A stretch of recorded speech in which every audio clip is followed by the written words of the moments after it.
music. Oh, I got this thing playing. Hey there, besties! Happy Tuesday! You say, what are we looking at? What are we looking at, actually? What we're looking at is Venezuela, okay? And you probably think that this is yay, we're so happy, this is a celebration. Oh, shit. Let me put my headphones on. Holla if you hear me. No, that's not what's going on. It says, hold on, let me make it smaller, pause. Live, this just ended a few minutes ago, but it says live Nicolás Maduro supporters march in Caracas, Venezuela. Nikki, because we're gonna call him Nikki, has supporters and they out in the streets. Look at this, look at all these, it's a sea of people. People is out here. They said, send Nikki home. This is Associated Press. This is the AP. We can trust them, right? Allegedly. Child, just thought I would let y'all know what's going on because you just never know, child. We just never know. That's why you got to cover everything and look at everything. You know, some people only want to see what they want to see. You know, they don't want to listen or see anything else. Maybe there's plenty of people that don't want it to change. What is that, Stockholm Syndrome, allegedly? I don't know. But they was out. They're out here. Everybody is out here. Can you imagine if this was, because I've been watching some stuff today and they was like, I'm sorry, y'all. Hey there, besties. Good morning, good afternoon, good evening. Shout out to all of y'all that are here. Please make sure you hit the like button for me. Subscribe if you are new. So we back on it today, y'all, because there's never a dull moment. And I is tired. Glad I can have this live stream early so that I can get into bed sooner. Okay.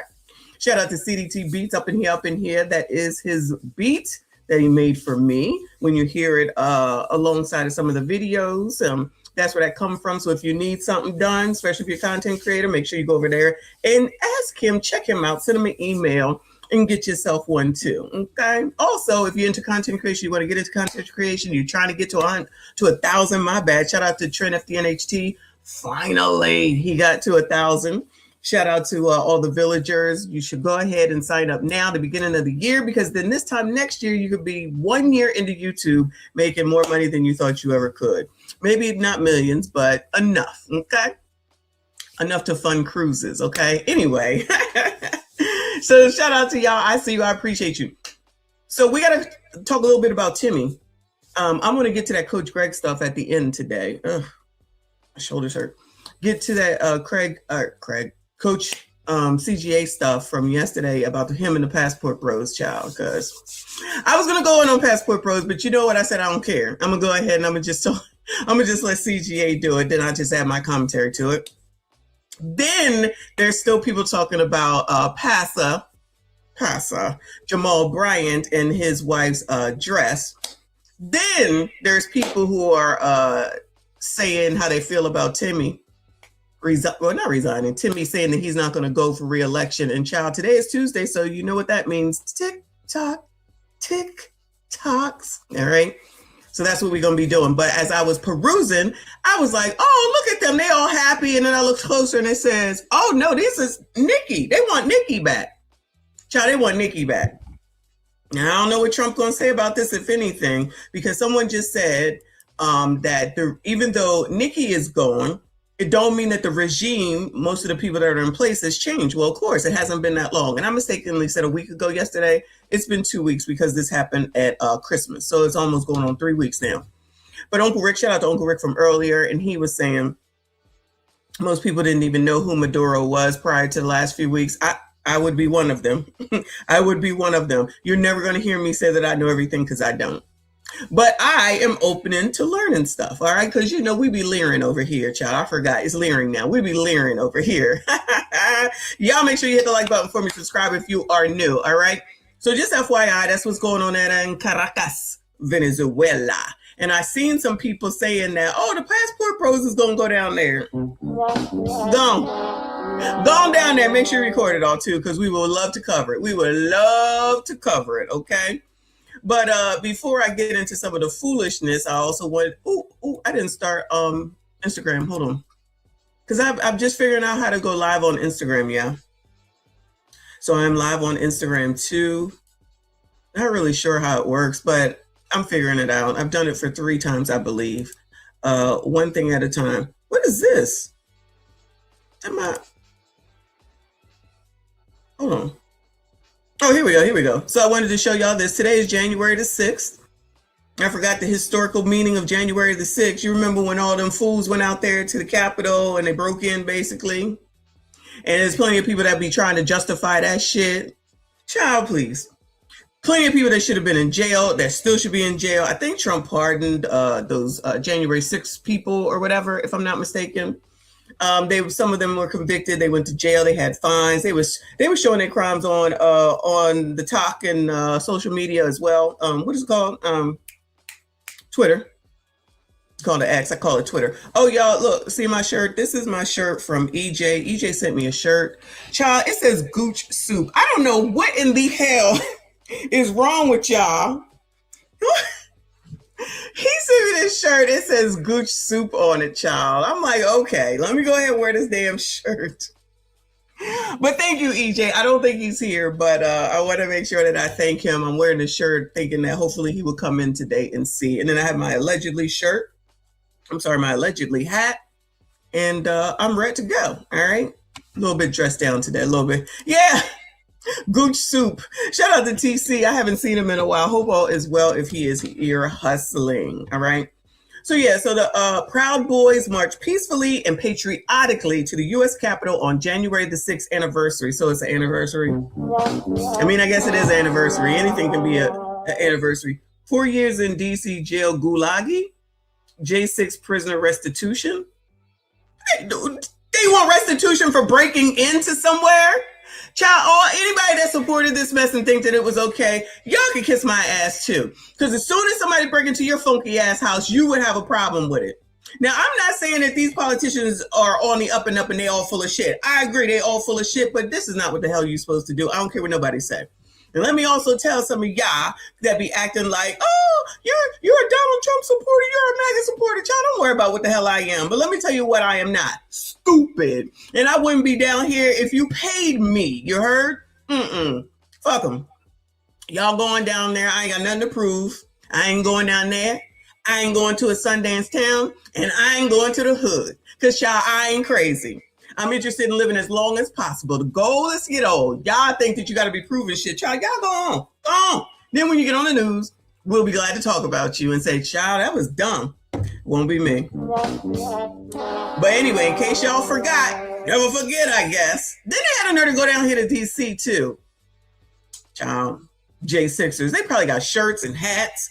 They probably having cookouts and shit. These people crazy too. Don't think that I don't think that these people are crazy. I'm just saying you just can't lump all people together. But you know how people try to do. Anyway. Oh no, I'm a lump Sundance towns together, and I'm a lump the hood together. Oh, I'm a lump that. I'm a stereotype. Y'all already know I'm a stereotype. I don't care. I don't care who it is. Shout out to Shang Tao. Did we find out where the hell that biatch is? Is she in jail yet?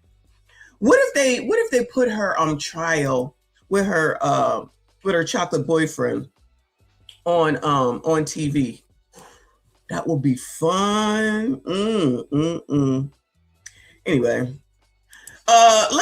you know what I didn't get to do? Hold on. Do they have January 6th merch? They probably do. I'm sure they do. If it's your birthday or if this month is your birthday, happy birthday to y'all.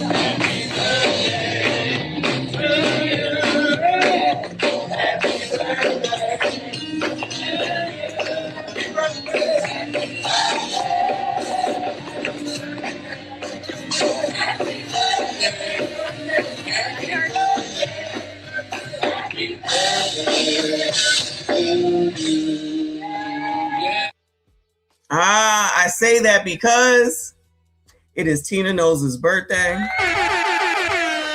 Before we get into the foolishness, I just thought I'd make sure that y'all knew it, saw it. Y'all make sure that you wish good old Teen and her friends a happy birthday. It says, I don't know where this is. Oh, this is on YouTube. I don't know who this is. It says Miss Tina Knowles marks 72nd birthday. Shout out to her with an unforgettable beachside celebration.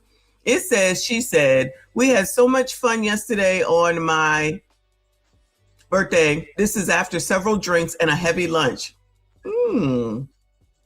Girls Just Want to Have Fun. Shout out to Cyndi Lauper. Video shot by and my makeup done by Cole Moi. Starring Angela something. Holly Robinson Peters in there. Rachel Fields. Y'all know who that is? Who is Rachel Fields? Melba Farquhar, Joan Turman, and Miss 210. Background set of Beach provided by Jesus Christ our Savior. Well, praise the Lord, child. Because we're going to need that today. So here you go. I got to turn the sound off. I ain't got time to be taking no strikes for her. Rude. You should be wishing her a happy birthday. Shout out to 72. Y'all better hope y'all make 70 damn two. Some of y'all crazy enough that you barely gonna make 32, okay? Acting crazy. Look at this. I know y'all want to be there. What's going on?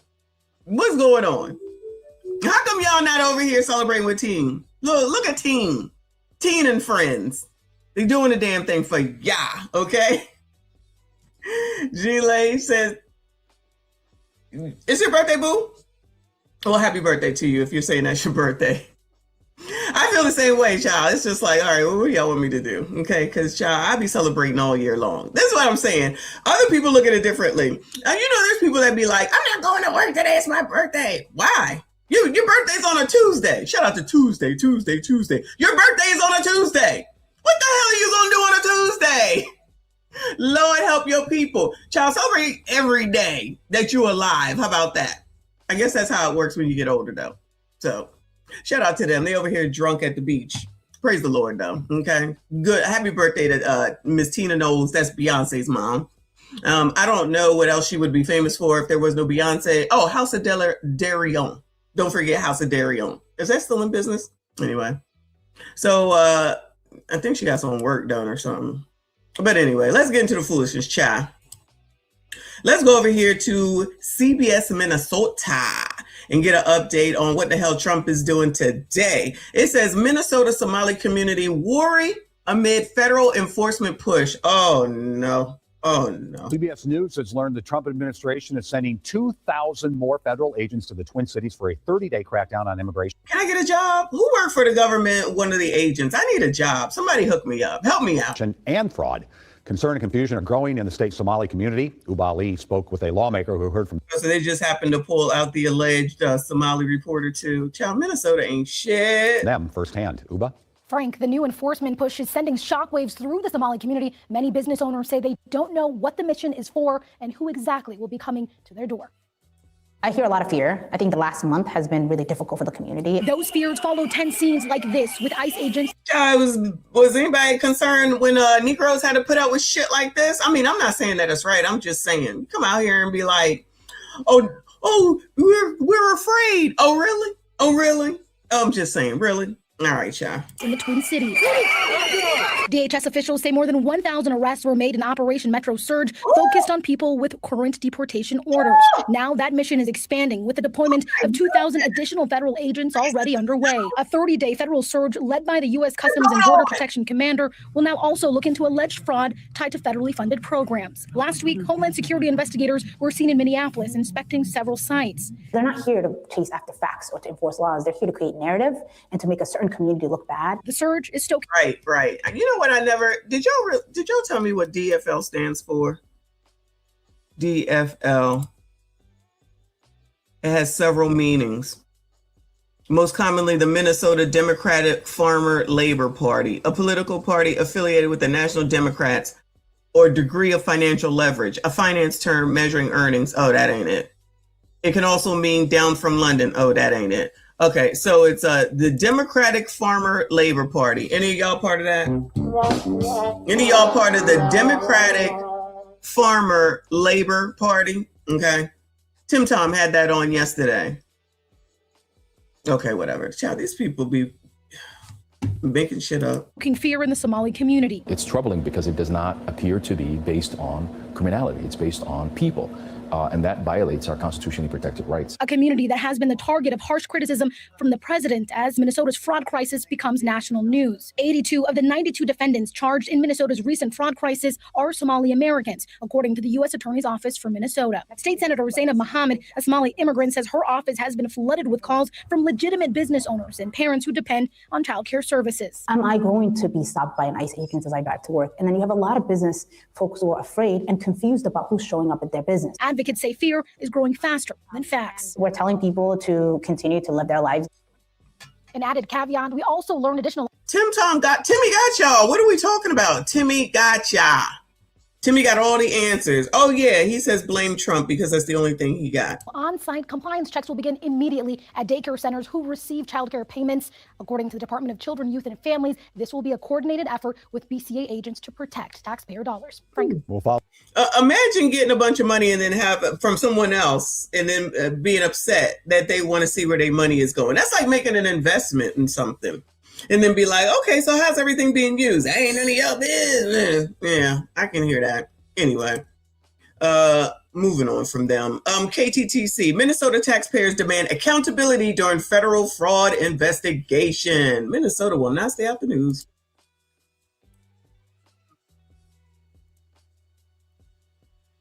Billion. Oh, it didn't change over. My bad. Here we go. My bad.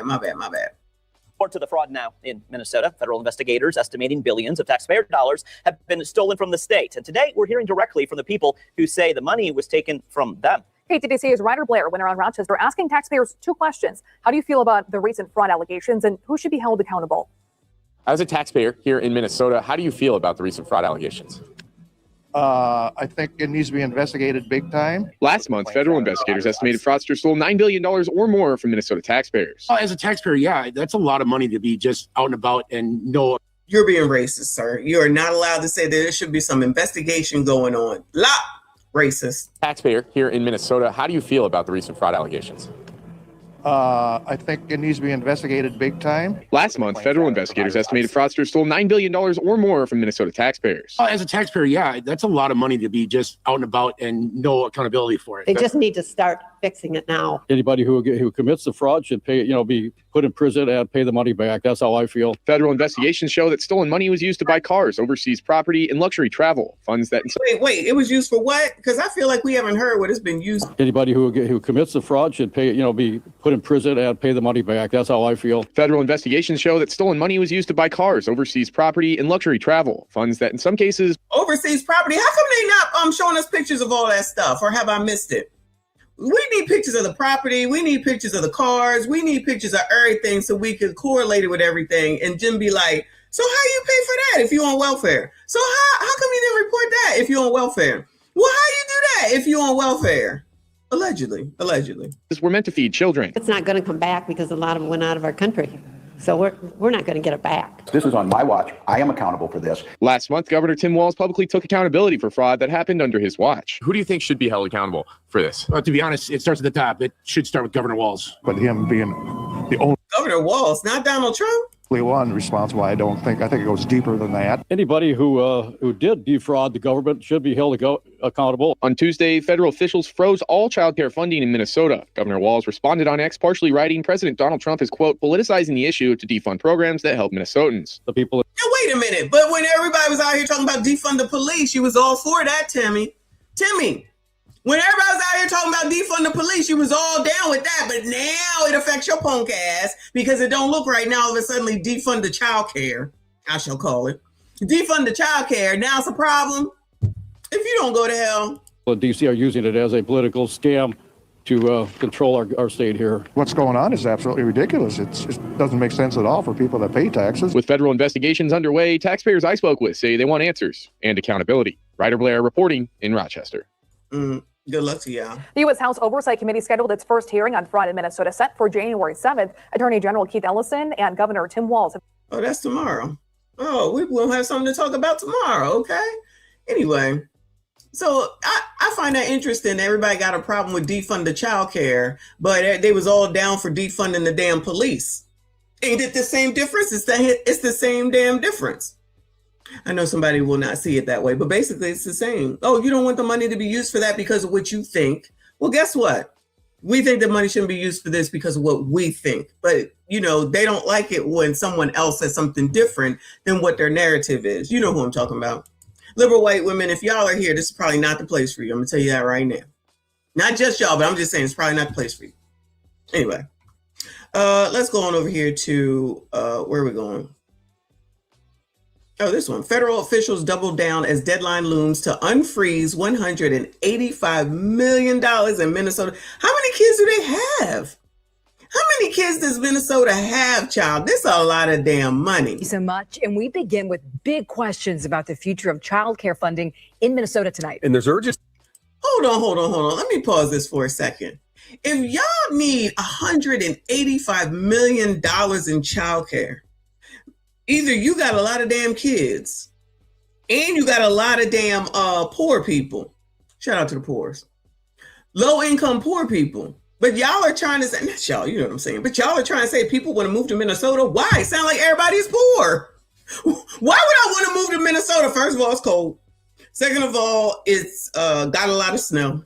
Third of all, everybody sound like they poor. Everybody on welfare, everybody getting food stamps, everybody getting childcare. The hell I want to go there for? To live around a bunch of poor people? No. Y'all can have that. No. Questions about the future of childcare funding in Minnesota tonight. And there's urgency because we're just days away from the deadline for the state to provide records to the federal government and unfreeze $185 million in childcare funding. Renee Cooper has been trying to get answers about whether the state can actually get this done and what it means for families, Renee, if they can't. Oh, yeah, the state hasn't taken interviews since we started asking 6 days ago, but I was able to interview legal counsel for U.S. Health and Human Services today. He says his office has not received those records, and he doubled down on his agency's right to hit the state with penalties if they miss Friday's deadline. Everything's on the table. That's Mike Stewart, a former U.S. attorney, recently appointed general counsel for U.S. HHS. There are going to be other deadlines that come. There are going to be other funding streams that are in question. At this point, if I were the state of Minnesota, I would open up my books and be as transparent as possible. Are you saying the state has not begun? Whoa. I know damn well he didn't say open up some books. I know damn well he didn't say open up no books. You mean the filing cabinet, sir? Because these people act like they don't keep no books. All these people act like they don't keep any records. They act like, what? Huh? They act like people that are allegedly in business. No one knows what's going on. Nobody seems to look at that from like, if everybody is in business, how come everything is not in a computer, in QuickBooks, child? I don't know, in something, so a ledger so that they're keeping track of this money went to you, this money came to me. This money went to you. This money came to me. I'm still online. For U.S. attorney, recently appointed general counsel for U.S. HHS. There are going to be other deadlines that come. There are going to be other funding streams that are in question. At this point, if I were the state of Minnesota, I would open up my books and be as transparent as possible. Are you saying the state has not begun to open up its books at all? They certainly haven't opened up the books to the degree they should in terms of our comfort level that the dollars going to Minnesota are going where they should. DFL lawmakers last week said the state is still waiting for clarity. Right now, the monies are frozen and we haven't gotten all the detail that we need. Since they're not taking interviews, we asked the State Department of Children, Youth, and Families in an email if it's clear to them which records are required, and if not, what specifically needs clarification. They have not answered those questions. In a memo to providers on Friday, DCYF said more information would be coming from U.S. HHS on Monday. Well, I believe that additional clarity is being provided today, no question. As of this report. Oh, well, hell, how you looking for something and you ain't telling them what they need? I'm confused. Something don't sound right. So we're going to stop the money till you give us what we want, but you didn't tell them what it is that you wanted from them? I'm confused. Stewart nor the state has shared any additional guidance. Claire Sanford with the Minnesota Child Care Association says providers are required to keep extensive records for things like attendance and billing, a part of the federal demand. Basically, the message we've gotten is business as usual, keep doing everything as normal until we, the state, digest this more and get more guidance from the feds and then report back to you. Oh, is the state holding out? Do y'all think that the state is holding out? Oh, we don't know. They should have the records. They're the state. They should be, if they're monitoring and they're following through and they're keeping track of, they should have the damn records. What more do you want? Once a year, you should be, filing. You got to renew your business license. You got to prove that you're still able to run said business.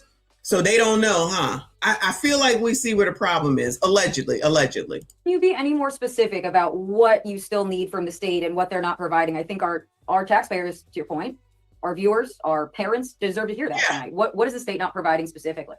I think it's fair to say that all federal funding across the board is being examined at this point in time. Sure, but I got to drill down there because specifically with this child care funding requirement that exists right now, what specifically are the feds missing? So I'll leave that to our officials here, but I can tell you that at the highest levels, we're talking about every aspect of this. When those deadlines come up and we're not satisfied, we're going to do exactly what we've said, which is continue. Those dollars will be shut off. We don't want that to be the case. Now, Sanford says the main thing providers and families have been asking the state for from the start is how long can child care keep going for the more than 20,000 children that rely on it without continued funding from the feds? 20,000 kids are relying on basically purchase of care is what they're saying, which amounts to billions. Child, how much are these damn daycares charging? That it amounts to billions? Wow, that's a lot. Now, US HHS says that Minnesota has that funding through January right now, but we've been asking the state, if they can sustain with state funding beyond that, and we just have not heard back. And that's going to go fast. Yeah, the deadline's coming up. That's right. Hey, Renee Cooper, thank you. All right, Velma, thanks for that report, and you did a good job. Good job, Velma, good job. So Timmy came out today, child. Timmy came out today. He wants to give an update on his paid leave program. Remember, we heard about that paid leave, which means that anybody can say, you know what? I need some time off, and their state is going to pay for it. Child, that sounds crazy. That sounds crazy. But that's what he's, congratulations. Yes, child. You feel stressed for 20 weeks. You could just get paid and be home. Maybe that's why maybe that's why Minnesota, it sounds like so many people are poor because the state is taking care of you. Is this where socialism really started? Not even in New York, but here in Minnesota, but nobody really knew. Oh my God. And guess who gets to pay for it? Shout out to the people that pay taxes there. Y'all go to work and make sure you pay for this free shit. Of the Shake Event Center and the Historic Coliseum building. I'm one of the owners, and so is my partner, Alicia Belton. I'd like to welcome the governor of the great state of Minnesota to restore themselves. Good evening, everyone. Thank you for joining us here at the Historic Coliseum in Longfellow. Janice, thank you, and to Alicia, congratulations. We're proud of this. It's a space, it's community space, it's incubator, it's all those things. It's appropriate that we would be here to celebrate paid family medical leave. A big thank you to Commissioner Barilek and his team. We've had, is it safe to say, hundreds of conversations over the past few years about implementation. And I'm here to tell you, and I'll go slowly so you get time to get this down. Paid family leave was launched on time, under budget, and with full functionality, and with the outside verification, some of the strongest safeguards of program integrity, or the strongest in the country. To date, nearly 18,000 people have applied, 3,500 people have been approved.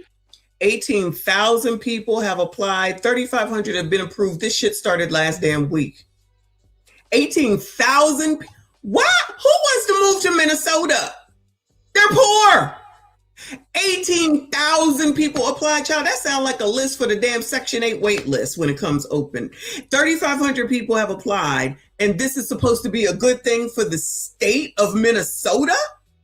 Is it me? That sounds crazy. Get a job. Get your job to pay for it. That's what your job is supposed to do.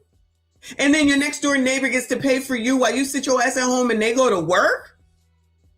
People want to retire to Minnesota. No, the fuck they don't. Poor people do. That means thousands of Minnesotans, whether it's to care for children, to take care of medical issues, to care for a loved one, are now not going to have to make heartbreaking choices between their financial stability and the well-being of their family. This program benefits workers, but as we're here, and you're going to hear in just a minute from Kevin, you're going to hear a little bit from Lillian. You'll hear folks talk about this, what it means for employers and the workforce. What if they were? Oh, we need the information on that, Timmy. That's what he needs to be putting out. Somebody need to be asking for, what are the demographics of all that? What are the demographics for all that? That is, you are right, King Gemini. Oh my God. You think Timmy is putting that out? I have a feeling he's not. But somebody should be asking that instead of focusing so much on the rest of it that they clearly aren't trying to get the information up on. Start with this program right here. That's a new program that just started. 18,000 people, 3,500 approved. Break that down. Break that 3,500 down. Wow. I'm doing great things for Minnesotans. People want to come here to retire. What we know is when folks have the security of paid family and medical leave, they're able to take care of their health, their family's health, they're able to bond with their children. That's what a job is for.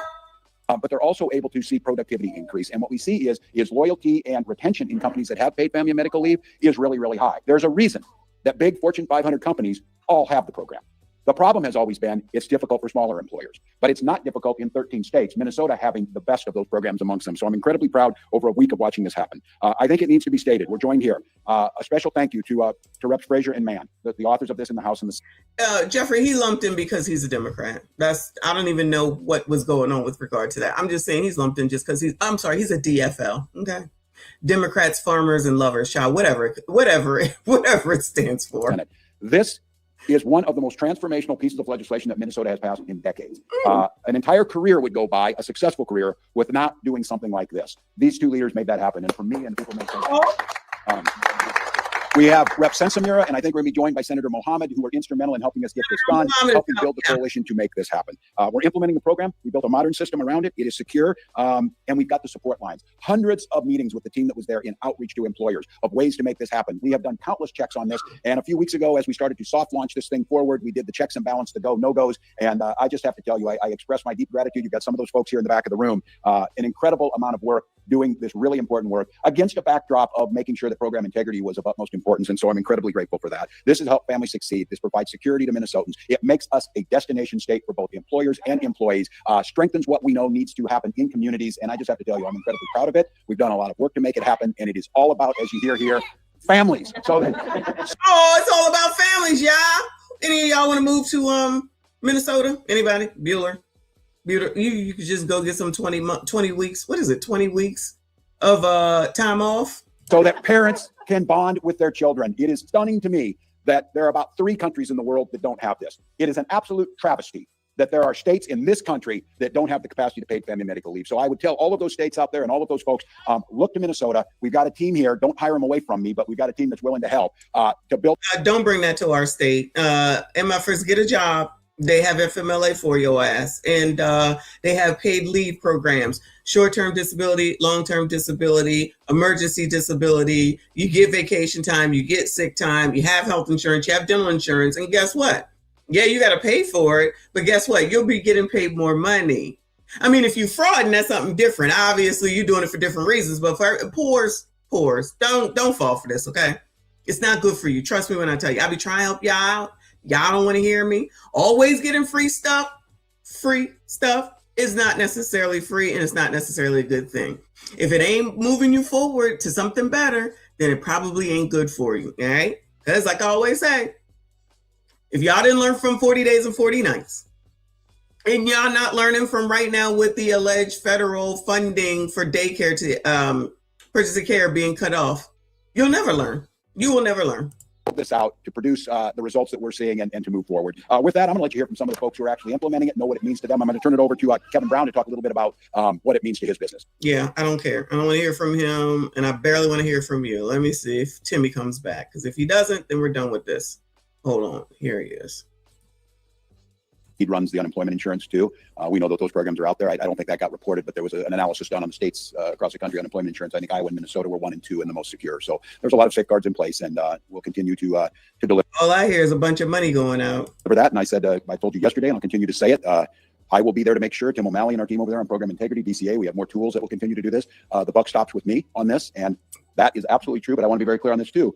If the buck stops with me on when there's problems, the buck stops with me on successes. Not a single Republican supported this. So every Minnesotan from here on forward, whoever uses this program, there is no bit of thanks that would go to the Republican legislators who did all they could to stop this.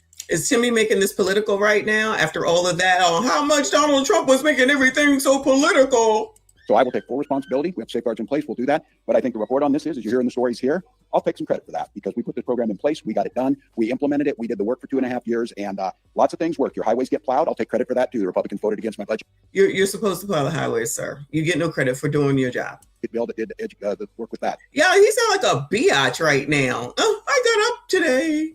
I took a shower today. I went and fed myself today. Child, that's what you're supposed to do, you damn governor. Shut the fuck up. Our schools have the money to pay their teachers. I'll take credit for that too. The issue here is focusing on this, and they have every right to do so. The positive story of this is parents with their children. The Republicans' goal is to have none of those programs. And I can guarantee you one way to ensure there's no fraud, just don't do the program. Just don't do the program.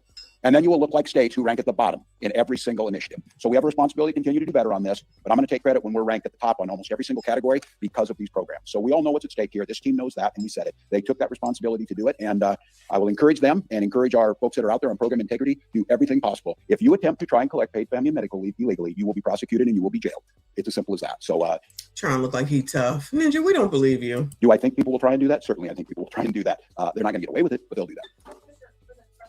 Wait, what's that lapel on there?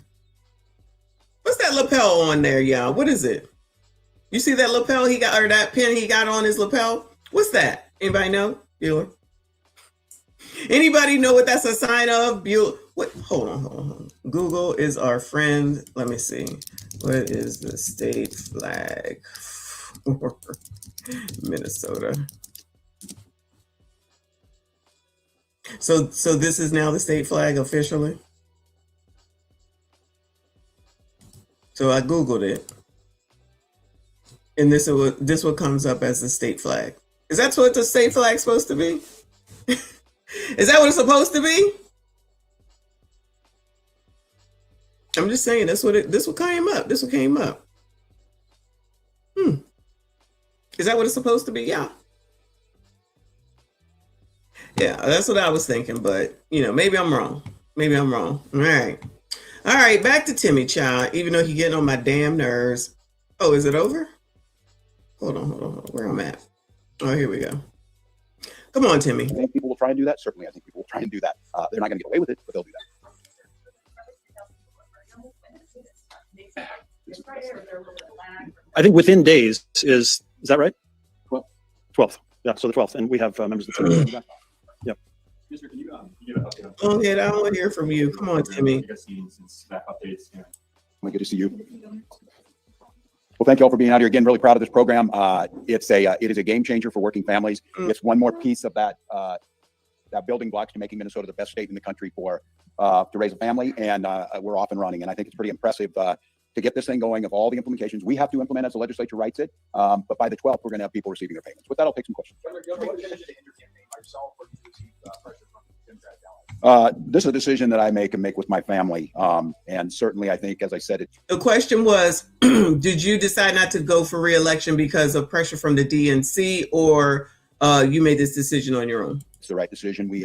I'll note, I think it's appropriate we're here today. The war that's being waged against Minnesota, you're seeing it. We have a ridiculous surge of apparently 2,000 people not coordinating with us there for a show of the cameras. I'm going to note to all of you, today is January 6th. There's no debate what happened.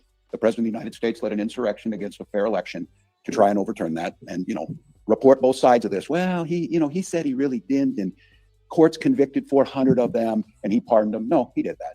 He did that, and that's today. And it's clear that we also saw today he implemented 5 states are being punished with a freezing of federal funds illegally that were appropriated by Congress, our tax dollars. And I find it interesting that Minnesota, California, Illinois, and New York were taking that. The interesting thing is the biggest fraud trial in the country is taking place in Mississippi today with $100 million of welfare fraud. I don't believe Mississippi was on that list. So look, this is a concerted effort to try and destroy the president's opponents, to destroy the rule of law. And it became apparent to me that he was going to do that with me being there. And I just feel, along with my family, that it's the best decision for Minnesota. And I feel very confident in that. I think it's going to be clear that Minnesotans agree with that. So I talked to everybody. I spoke with all of the delegation, let them know. I spoke with a lot of key allies. I spoke with my family, and just let them know that this is what we were going to do. And Senator Klobuchar was one of those conversations. I think that we have a very deep bench. It's very clear to me. Again, I would mention this, that again, none of the people running for governor of Minnesota voted for this program. None of the folks running for governor condemned January 6th, and none of the people, the Republicans running for governor, had the damn common decency to Melissa and Mark's children, have asked them to stop doing what they're doing, the president. The question I would ask all of you is, you need to ask those people running for governor if they would ask the president to please stop attacking the Hortman children and telling lies about this. And so I am very confident the Democrats going to win this. My conversation with Senator Klobuchar was the same conversation I've had with many others. Who's going to win when they run for governor? Amy Klobuchar is going to run, probably, they're saying, for governor. I pulled up this Mississippi stuff. It's too much going on, y'all. It looks like a trial starts today. Is it today? Oh, no, it started 8 days ago. First trial in Mississippi welfare scandal set to begin nearly 5 years after the case broke. Did y'all know about this? Since State Auditor Shad White first announced the largest welfare scandal in Mississippi's history 5 years ago, most of those indicted took plea deals, and today they still haven't been sentenced. Yeah, perhaps even more surprising, no one has gone to trial until now. Investigative reporter CJ LeMaster joins us now with new developments in this case. CJ?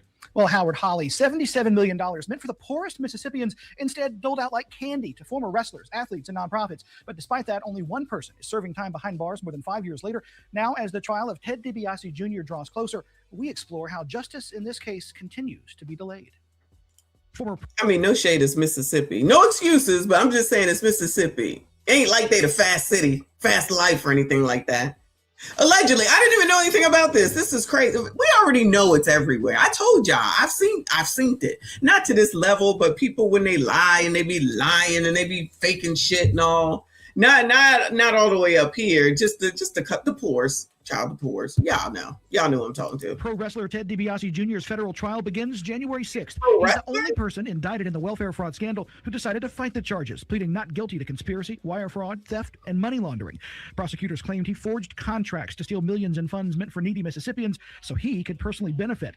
He's one of 7 people indicted in that sprawling conspiracy, but the only one serving time behind bars right now is the former head of the state's Department of Human Services, John Davis. A judge sentenced him to 32 years for state charges. Oh, listen, shout out to the blacks. White people, what are y'all doing? Y'all out here effing it all up for yourselves. Because y'all remember, more white people are on welfare. Child, y'all still in the welfare, white people? Wait, ain't Mississippi mostly black people? Don't come for me. I don't be knowing. I have no need to go to Mississippi. Sounds like Minna Soda. I don't need to be there either. Oh, they put all these white people in jail, Mississippi. Y'all just out here defrauding just as much as everybody else. Y'all ain't shit. You ain't special. He has yet to be sentenced for his federal crimes. The case for Latimer Smith, the former DHS employee, is under seal. It's unclear whether that case is still active. Nancy New, the head of the nonprofit this money funneled through, pleaded guilty to state and federal charges 3 years ago, but her sentencing also delayed. Same with her son, Zach. They've been... Oh, not the son. It's the mother and son. Oh, so this is racism. This is racism because they just allowing y'all to just sit out here and not send y'all's asses to jail, child. They probably home. They probably ain't even got no ankle monitor on. They probably left the damn. They probably moved to Minnesota, child. They probably moved to Minnesota. This is racist. This is racist. How come nobody talking about this? We're going to have to start talking about this. Trey, thank you so much, hon. He said, I knew my home state, Mississippi, was stealing taxpayers' money. I feel like, anybody with common sense knows some stuff like this, though. You know what I mean? I'm pretty sure it's in most states, but to what level and degree and who's involved at the top is the question. Because like I said, it's always supposed to be audits done, compliance checks done, and things of that nature. So if that's not getting done, that's not even these people's fault. It's the people up here that's running this shit, which would be the state. So that's where I think that there's really an issue. This is the case that Brett Favre is involved in. Is this one? Well, where's his punk ass at? Where he at? Out on bond since the plea deal. Ted DiBiase Jr.'s brother Brett pleaded guilty to state and federal charges too. But he hasn't been sentenced yet either. Christy Webb, former director of another nonprofit that helped grab this money, also hasn't received a sentence. Why such a long delay? It's believed it's white supremacy. It's racism. Where everybody had to go talk about this? So all the white people just get to go home. What is this about? Yo, what's going on with that Carmelo? Y'all remember that Carmelo case? I ain't heard high nor hear about that either. All but Webb are cooperating with federal investigators, and some of that could come out in next month's trial against Ted DiBiase Jr. At the same time, we've had no new indictments in 2 years. Now, State Auditor Shad White has maintained his office did its job, but now it's up to federal authorities to tie up any loose ends here. And keep in mind, even though former NFL great Brett Favre took welfare dollars for speaking engagements he didn't give, Favre has yet to be charged, though he's paid some of that money back. Neither is the man who ran the state. Well, why isn't Brett Favre charged? What are he paying money back for if he did something right? That statement right there is enough. To tie up any loose ends here. And keep in mind, even though former NFL great Brett Favre took welfare dollars for speaking engagements he didn't give, Favre has yet to be charged, though he's paid some of that money back. Neither is the man who ran the state during this time, former Governor Phil Bryant. Despite conversations and... Oh, former Governor Bryant, whoever the hell that is. Yeah, bring his ass up here just like Timmy, child. Everybody can get it. Everybody can get it. Bring Governor Bryant back to charge his punk ass. Then that means you got to charge Timmy too. Joe, ain't no discriminating. All of y'all can get it. All of y'all can get it. Great Brett Favre took welfare dollars for speaking engagements he didn't give. Favre has yet to be charged, though he's paid some of that money back. Neither is the man who ran the state during this time, former Governor Phil Bryant, despite conversations and messages that appear to show some degree of involvement. Howard? I ain't got time to listen to that, but you're on my radar now, Mississippi. Wow, who knew? Who knew? Maine. Let's go to Maine. Gateway responds to Maine care fraud allegations from GOP lawmakers. Lord help your people. The healthcare company facing accusations of Maine care fraud is fighting back against accusations from Republican lawmakers. They held a news conference yesterday centering around Portland-based Gateway Community Services, a limited liability company. News Center Maine's Christian Harsa is here to break down some of that confusion that's popped up involving the company. Christian? Yes. Hi, Bailey. There are two separate but related entities in this story about alleged Medicaid fraud. The first is that LLC, Gateway Community Services, and the other is a nonprofit, Gateway Community Services Maine. The LLC is under investigation for possible fraud after a state audit, not the nonprofit. But as State House Republicans made clear, they see a clear connection between the two that goes beyond a similar name. I believe what we've uncovered so far is only scratching the surface of fraud here in Maine. Gateway has two separate but related organizations in Maine. Gateway Community Services Maine, the nonprofit, and Gateway Community Services LLC, the company. Both were founded in 2016 by Abdullahi Ali, a Somali refugee who resettled in Maine around... Oh, wow. They making the rounds. Shout out to them. They know business. Listen, seems like the Somalis know business, yeah. 2009. Not only do they share a founder, they share addresses, one on Canal Street in Lewiston, the other on Force Avenue in Portland. According to the company Gateway's lawyer, Ali is no longer involved with the nonprofit. He also said the nonprofit and company do not share staff. He said while the two share addresses, the nonprofit rents space from the company. The Department of Health and Human Services is investigating a credible allegation of fraud against Gateway, the company. DAHS found through a routine audit that Gateway received more than $1 million from MaineCare from 2021 to 2022. That audit found errors in Gateway's billing, either for services Gateway never performed or ones that MaineCare does not cover. The nonprofit is also under investigation. That is by the U.S. House Oversight Committee. Congressman James Comer has launched a federal investigation and has requested bank records connected to Gateway and related entities. The company's lawyer says the nonprofit does not bill MaineCare. According to a statement from the board of directors, the nonprofit is funded through grants and charitable contributions. Why was Gateway Community Services, a company that had already received multiple notices of overbilling, allowed to sit on a steering committee to receive funding tied to the Lewiston Shooting Victims Fund? But a spokesperson for the Maine Community Fund says that's not exactly correct. She said the nonprofit, not the company, was on the steering committee and received funds. A company whose CEO reportedly spent time traveling to Somalia and running for president there and organizing a privately funded militia. Wait, he went back to Somalia to run for president? What in the...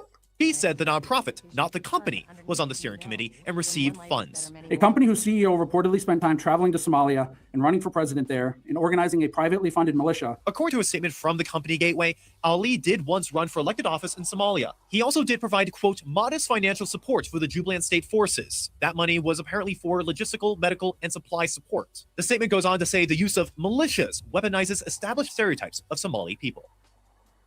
Another name that came up in yesterday's press conference is Representative Decca DeLocke. She sits on the Appropriations and Financial Affairs Committee in the State House. Republicans want her to step down from that role due to her involvement with the nonprofit and the investigation by the U.S. House Oversight Committee, which mentions her specifically. DeLocke was not available for an interview, but relayed she worked for the nonprofit for less than a year and provided this statement. Many accusations that I participated in illegal activities aren't just unequivocally false, they are reckless and harmful. I'm seeing a little bit of a theme. And let me just say, shout out to the blacks. Y'all, we don't seem to be involved in there, none of it. We don't seem to be involved in there, none of it. To this degree. This is what I'm talking about. Shout out to us for this, at least for right now, y'all. I support the investigation to hold accountable any individuals who misuse public funds.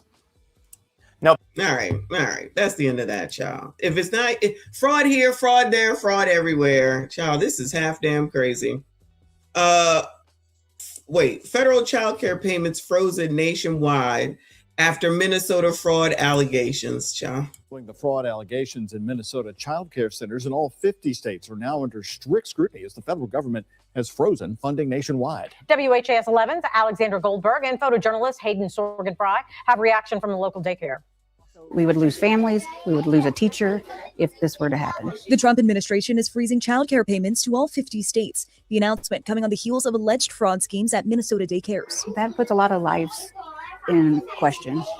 And so we would have liked some answers before that, just blasted out. Terry Stallcup, assistant director of the J-Town Academy, feels in the dark about the details. One of our parents called, panicked, and I said, well, let's just wait and see. We have no idea. The Department of Health and Human Services says there will be an extra vetting process on programs nationwide. According to the White House website, the department is requiring a justification, receipt, or photo evidence to release payments within the Child Care and Development Fund. Kentucky already has safeguards in place to protect against fraud. Nobody wants fraud, especially in child care. Democratic Congressman Morgan McGarvey of Louisville saying 34,000 kids in Kentucky use these federal subsidies to pay for childcare. We don't need parents making the decision whether they're going to not have their kids in childcare and not go to work, or potentially even have their kids in a dangerous situation so they can continue working. McGarvey says there are no allegations of fraud in Kentucky. At first, I thought it was a knee-jerk reaction, and they were just like, let's pull it all. We need all of our tuition, so that would hurt us. Here at the J-Town Academy, only about 5 out of 42 children are using this type of assistance, but the assistant director still has lingering questions about how this funding freeze will impact not only...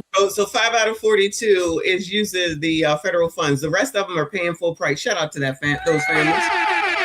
Shout out to take away the 5, all those families that's paying for their own ish. Look at how that works. They ain't got to worry about it when you pay for your own ish and not wait on the government or somebody else to take care of your ass. The families here, but also the business. We work on a tight budget, and we try not to raise our rates, make it affordable for families. All that will affect if we have to raise our rates or not. Stallcup says they'll be affected, despite only having 5 children on subsidized payments. Other centers, however, that need more federal funding, she said could be at risk of closing. In Jeffersontown, Alexandra Goldberg, WHAS 11, on your side. The U.S. Department of Health and Human Services announcing today it's changing the rules on how child care centers will get their money. First, payments will be based on verified attendance rather than how many children are enrolled. And wow, verified attendance. How about that? States will not be required to pay child care centers until aftercare is given. They're changing the rules up as it needs to be. Anyway, moving on from all that fraud, child. We got to get back to talking about Timmy. But first, we're going to go over to Fox because there's Customentatis. Who the hell is that, child? Warns that Trump derangement is driving the left off the rails. TDS is driving the libs off the rails. Oh, no, I feel like we already knew that. I just feel like we already knew that. Yes, please hit the like button. Subscribe if you are new. Shout out to everyone that is here. I appreciate you. John Katsomatidis joining me this morning here in New York. Mandami, Mayor of New York. He's been in office for less than a week. How would you rate his performance? You're a New Yorker. Well, I think he's playing the violin. Remember the old expression, playing the violin to his supporters. And that the fact he's hiring some really weird people and some people that are not really good for New York. But everybody's telling me, they're trying to tell me, some of his people, he's only doing it to look good to his supporters. A week is very hard to determine. There was a big controversy the other day about Jennifer Tish not reporting directly to the mayor. And yesterday he quashed it. So I think it's going to take at least a couple months to find out what the heck is going on. He's had a fight with Trump already. I mean, it's silly of him to do it, but I guess he is playing the music to his crowd. And Trump just... This guy looks like he should be over in Jersey somewhere with Tony Soprano. He's just playing him. He's playing him. All right, we'll see. A lot of people out on the streets in New York City protesting Maduro's capture. I mean, plenty of people out there want him released immediately. They're out on the street in New York City at Times Square. Why are the Democrats Child, everything is just running together. So now we're going to be talking about Maduro. I didn't think he was on docket today. Defending him. Those people on the street, some of them are paid people. I understand somebody are Chinese paid. China had a big stake in that, and they were there that day where he got captured, and they owed a lot of money. That's what my intelligence people. Y'all, I want my money back too. Shit. Tell me, they're Chinese paid people. But there's more to it than that. Yes. But why is it that the left wants this guy released? I mean, Because it's a brutal tyrant, for heaven's sake. If Trump finds a cure to cancer, they'll say, he's still bad. It's just hatred of. He ain't lying though. If Donald Trump was, can you imagine if Trump found a cure to cancer? They was like, we don't want it. It came from Trump. It can't be good. Because Trump bad. Trump bad. Again. Because Trump bad. Trump bad. Go where you're being a racist. Racist. Oh my God, that is too funny. Trump. It's just hatred. That's what it's all about. Pure hatred. You can't get over it. And I don't understand it. I mean, America, we always used to sit across the table from each other and always make a deal. Yeah, I mean, I can understand maybe a degree of dislike, even personal dislike. I can see that. But this is flat out hatred, and it never goes away. No matter who it won't go away. Crazy. It's not going away, and it hurts the country. And yeah, there you go. You cut that off real quick. All right, Fox, you can do better than that. All right, back to Timmy, because then we're going to look at the TikToks, because the people are not happy that Timmy is not running for re-election. Y'all already know. So back in Minnesota, it says Minnesota voters react to Walz's decision not to run for re-election. Minnesota voters are now. Probably because he come up with dumb ideas like anybody can take 20 days off and we'll pay for it. Reacting to the governor's decision not to run. Joe Mason is live in St. Paul with this part of the story. Joe, what did you hear from folks? Lindsay, this coffee shop here on Grand Avenue just closed a few minutes ago. The governor, big announcement, was a big talker here today and a big talker all around town. On this day at Gent Cuts and Grooming on St. Paul's Grand Avenue. They want to poison our people against each other. Style on heads was mixed with politics on screens. The buck stops at the top. Politics is dirty business. David Brandner wasn't surprised by Governor Walz stepping out of the race. Right now, Minnesota doesn't look good nationally. And unfortunately, Tim Walz is the head of the state. We can work together to rebuild the public's trust. Dan Jargo believes the governor wouldn't get reelected with the state facing a welfare fraud scandal. I was disappointed, but not surprised. I think too much has happened. I don't think you're going to win. So we need to have something that they can. Well, you know, white men always seem to stick together and have the same opinions. They have similar. They think similarly, it seems like, if that makes sense. Because these guys are that way. When we watch them the other way, it was like all the white men kind of said the same thing. Y'all be sticking together, child. Y'all be sticking together. Nearby at Bread and Chocolate, talk of Walz's announcement brewed up like a hot cup of coffee. I'm happy that he's not running because of the circumstances right now, but I loved him as my governor. Gene O'Connor wouldn't use the word surprised by Walz's decision. Relieved is a better word. That I think the race could have been very problematic otherwise, and I'm a staunch Democrat. Gene's liberal white women. Friend Faye Wilson agrees. And my first reaction was, yes, Tim, good for you. Because I would have voted for him no matter what. But look at that. Vote blue no matter who, child. Like Jeannie, I was afraid he may not win the election. But the political gamesmanship. Back at the barbershop, those here knew they were watching the end of the Walz era. There's some That's a nice barbershop. And this dude looked like he's famous. elements about him that are likable. I think his heart's generally been in the right place. But when you have this kind of mismanagement of funds, it ultimately reflects negatively. Child, they admit they are talking about what he was doing wrong more than he was when he gave his "I'm not going to run again" speech. They ain't even sitting up here talking about it's Donald Trump's fault. It's Donald Trump's fault. Child, they taking more accountability than Timmy does. Please, child. Ain't nobody got no. I ain't got no sympathy for Timmy, child. I ain't got no sympathy for Timmy. Now, we're right around the corner from the governor's mansion. The manager here says Tim Walz does come in on occasion to grab a cup of coffee. He's always welcome here, whether he has the title of governor or not. Live in St. Paul, Joe Mason, 5 Eyewitness News. All right, Joe. Thank you. Appreciate you. Let's go and see what TikTok has to say, child, because you know they got something to damn say. Over here, we're just going to scroll down as we usually do, child. Just let's see what they got to say. Several years, an organized group of criminals have sought to take advantage of this state's generosity. And even as we make progress in the fight against the fraudsters, we now see an organized group of political actors seeking to take advantage of a crisis. A single taxpayer dollar wasted on fraud should be intolerable. And while there's a role to play for everyone, from the legislature to prosecutors to insurance companies to local and county government, the buck does stop with me. In September, I announced that I would seek a historic third term as Minnesota's governor. And I have every confidence that if I gave it my all, we would win the race. But as I reflect on this moment with my family and my team over the holidays, I came to the conclusion that I can't give a political campaign my all. So I've decided to step out of this race, and I'll let others worry about the election while I focus on the work that's in front of me for the next year. For the last several years. Okay, so Tim Walz has just dropped out of the governor's race in Minnesota. Lord, so you dudes are doing the gargoyle? Y'all are doing the gargoyle? Gargoyle alert, y'all. Minnesota over the Somali fraud scandal. Tim Walz is obviously the current governor of Minnesota, who's actually very well liked by the people in the state currently. His biggest claim to fame is being the running mate of Kamala Harris in the 2024 election. Wait, being the VP candidate was his biggest claim to fame, but everybody loves him in Minnesota? For what? Which he obviously lost. And after that, he kind of just came back to his home state and continued to govern there. But recently, there's been a huge scandal with the Somali population that's been following him, leading him to drop out now. To make an incredibly long story short, the current president of the United States is very xenophobic. He does not want new immigrants in this nation, especially from countries where people have darker skin. The president on several occasions has tweeted out explicitly racist things about the Somali population specifically.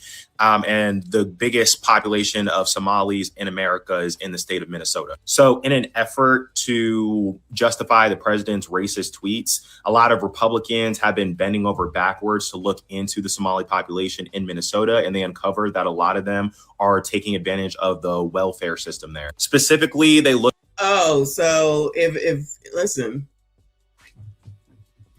If what Donald Trump said, if you consider it racism, then it's racism. Okay, fine, whatever, right?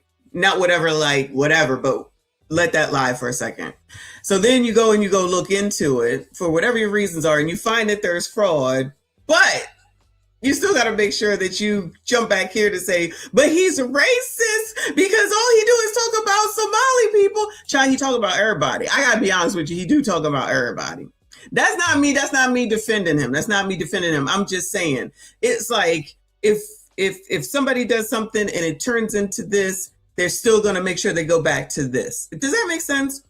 You're finding out that there is freaking fraud and now finding out that it's everywhere for the most part. But make sure you say over here it's Donald Trump's fault and then bypass, not necessarily this dude on screen, but bypass the fact that Timmy is in charge. It's his state. It's his responsibility. Just like in Mississippi, I forget who they said the governor was. That's right. It's his responsibility. That's his state. That's what it's supposed to be. In any of these other states.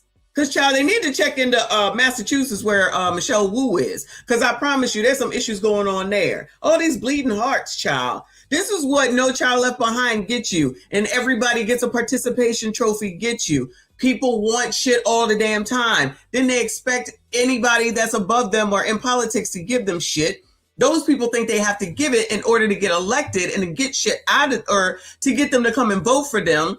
So you come up with all this crap. People take advantage of it because there's fraud in everything, like I said yesterday. But to this degree, there's like no checks and balances in place, y'all. That's the bottom line. It appears that there's no checks and balances in place, or these officials, these political people were participating and helping. It's only those two things. That's all it can be. That's all it can be. I'm just saying. Into like the numbers of like data. I take you seriously. So we have major breaking political news out of St. Paul, Minneapolis, Minnesota. Tim Walz will not seek re-election as governor, and what a fall from grace this has been for him. You might recall in the spring of 2023, he pushed through several progressive ideas to the state legislature that caught the attention of Barack Obama, who went to Twitter to give his endorsement for the programs, which eventually caught the attention of people like Kamala Harris, who chose him to be her running mate as the vice president. Introduced in Chicago at the convention in August of last year, a debate that was an absolute disaster with J.D. Vance at one point called himself a knucklehead. I forgot about that debate. That was a best.com. Wow. So someone just recently told me, y'all let me know what you think.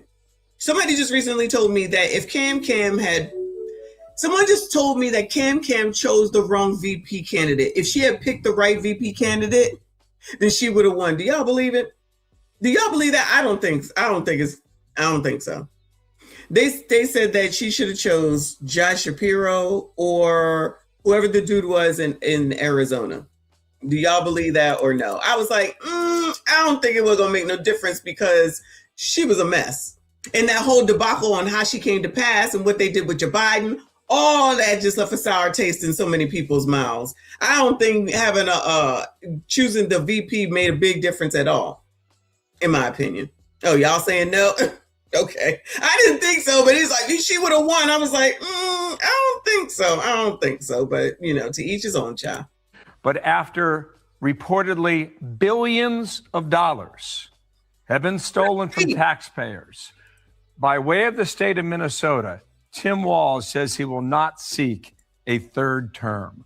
What a remarkable 2 years in the national spotlight has been for him, Dana. And Walz hit Trump in his announcement. He said Donald Trump and his allies in Washington, in St. Paul, and online want to make our state a colder, meaner place. They want to poison our people against each other by attacking our neighbors. Ooh. And ultimately, they want to take away much of what makes Minnesota the best place in America to raise a family. Now, okay, what else has been happening in this last month? Well, you have the discovery that there has been incredible amounts of fraud.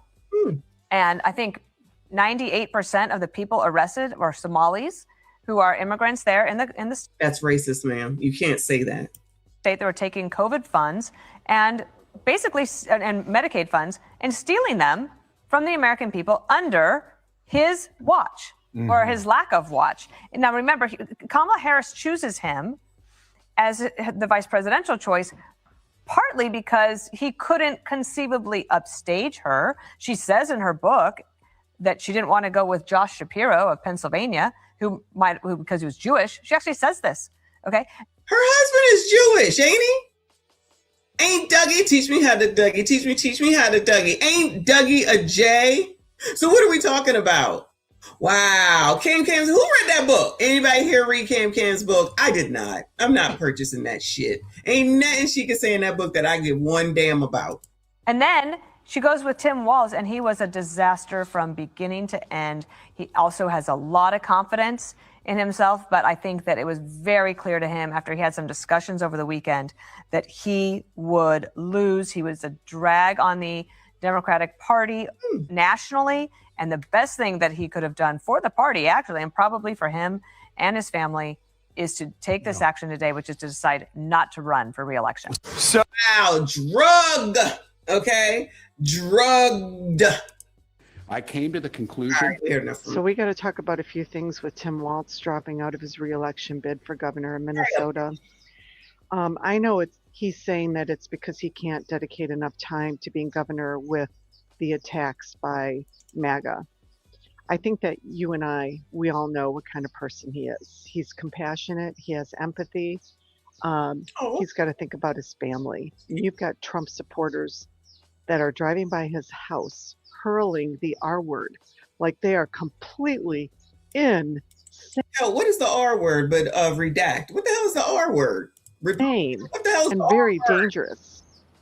No insult to people who really are insane. You've got a state where MAGA has already unalived politicians. And sorry, I have to use that word. It's TikTok. He's got to think. MAGA people, okay. MAGA people unalive somebody in Minnesota, y'all?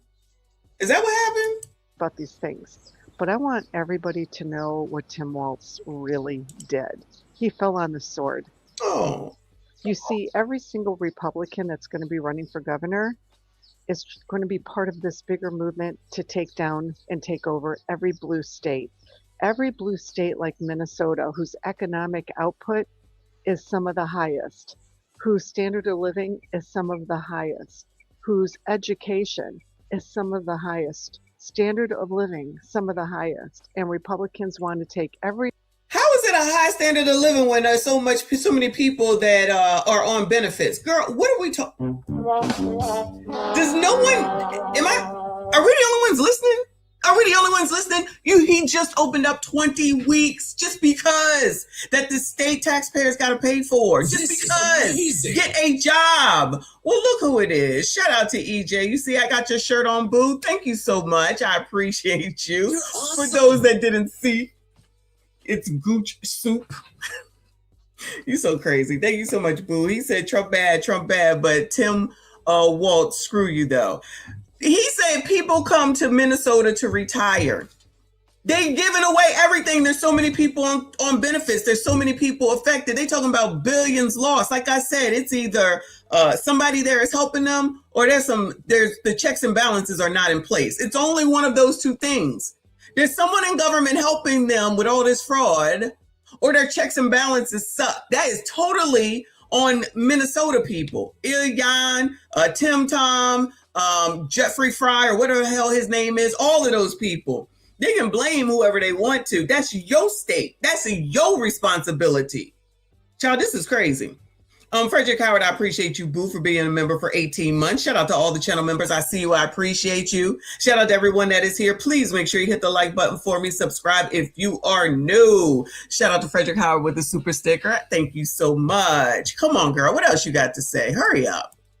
Blue state. Oh, no, I'm not listening to 4 minutes, sir. Oh, that's on Nick.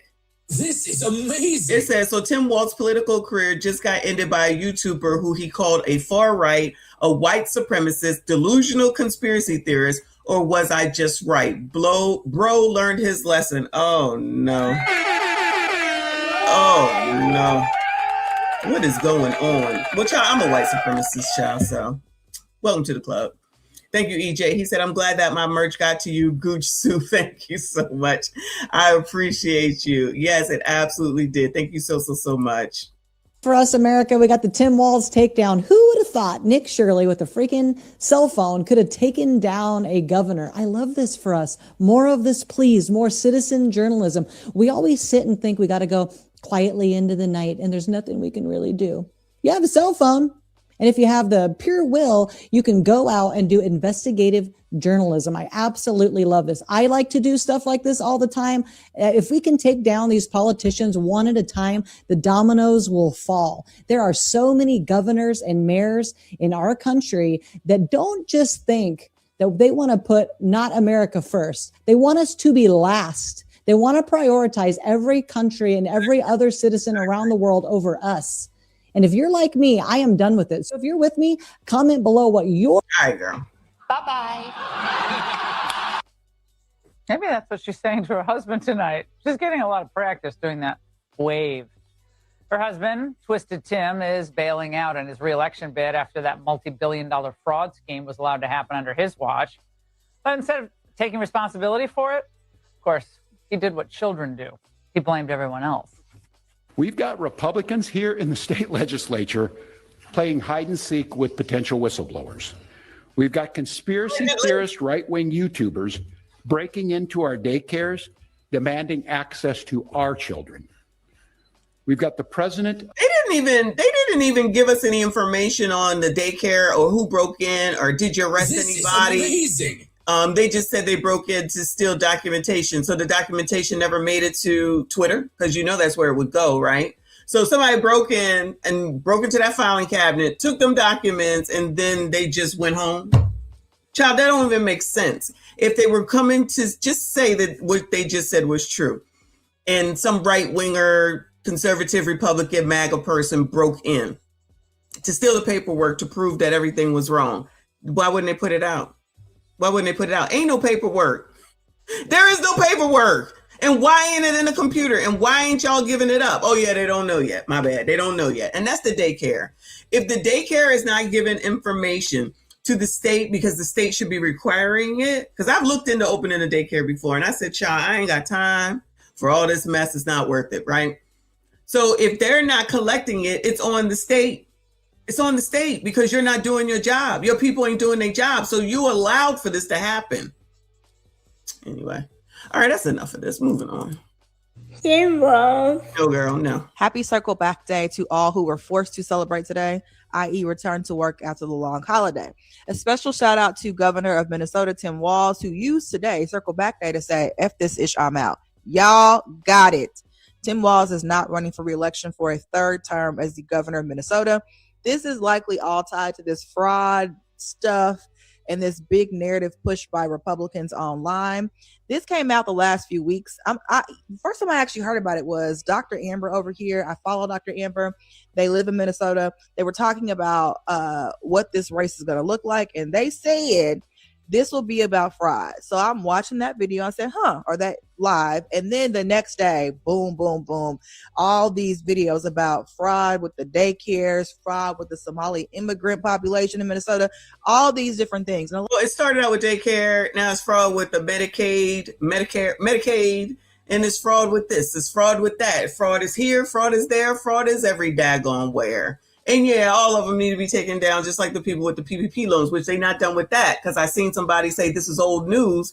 It don't matter if it's old news. It's still going on. That's the problem. So people are still stealing, and people are still acting like they're not doing anything wrong. Just like they're still finding people from 2020 with regard to the PPP loans. So they should all just go, forget all about it. Let them go, child. Let them go. Yeah, that's how that works. Okay. Yeah. Some of y'all really are stupid with a capital STUPID. It honestly wasn't true. So once the people said it wasn't true, I said, okay, I really did not pay a lot of attention to it. Then again, because I like listening to local content creators, Dr. Amber got on here and said, Tim gonna have to step down. He's gonna have to let somebody else run for governor. And lo and behold, Dr. Amber was correct. I will be on Dr. Amber's live. Well, I'll be listening at noon on the dot. I'll be present to hear. I like hearing from local people, which is part of why I push back when people have a lot of thoughts about our races here in Texas. You have to listen to local people. So anywho, Tim. Yeah, you know, people don't like to listen to other people. They only like to listen to people that they agree with. And that's why you have idiots in the chat today, as like yesterday, who say dumb shit because they think that, oh, they know everything. You know everything. You got that. So I don't know who the hell Amy is, but these comments is saying Klobuchar has strong electoral numbers. Didn't she run before though? Didn't she like run for something before?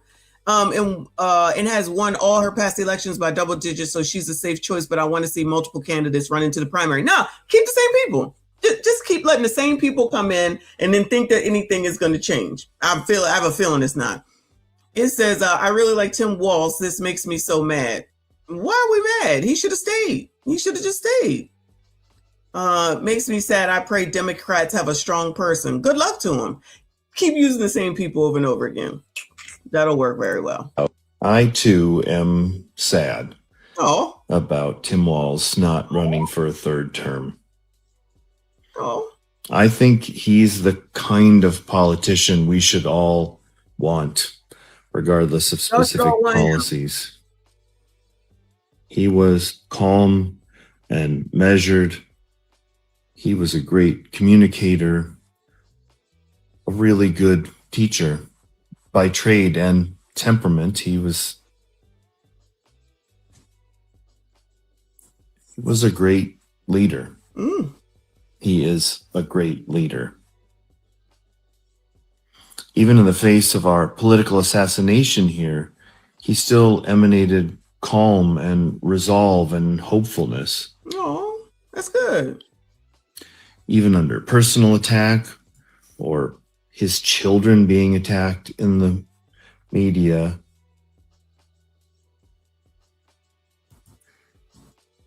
he was our governor. Child, this white man sound like he about to cry, child. This is not how you normally act. This is not how y'all normally act. Who responsible for this man? He is about to cry up here on this damn internet. He cute though, but he about to cry. He was a leader. I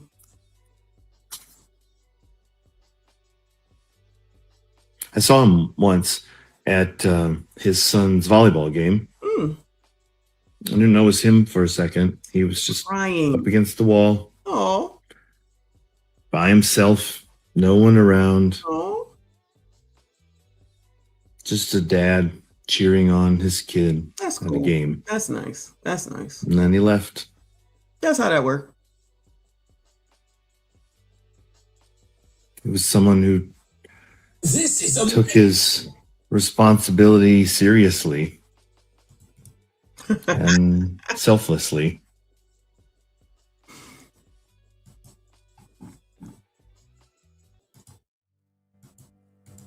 I understand, and I understand the decision.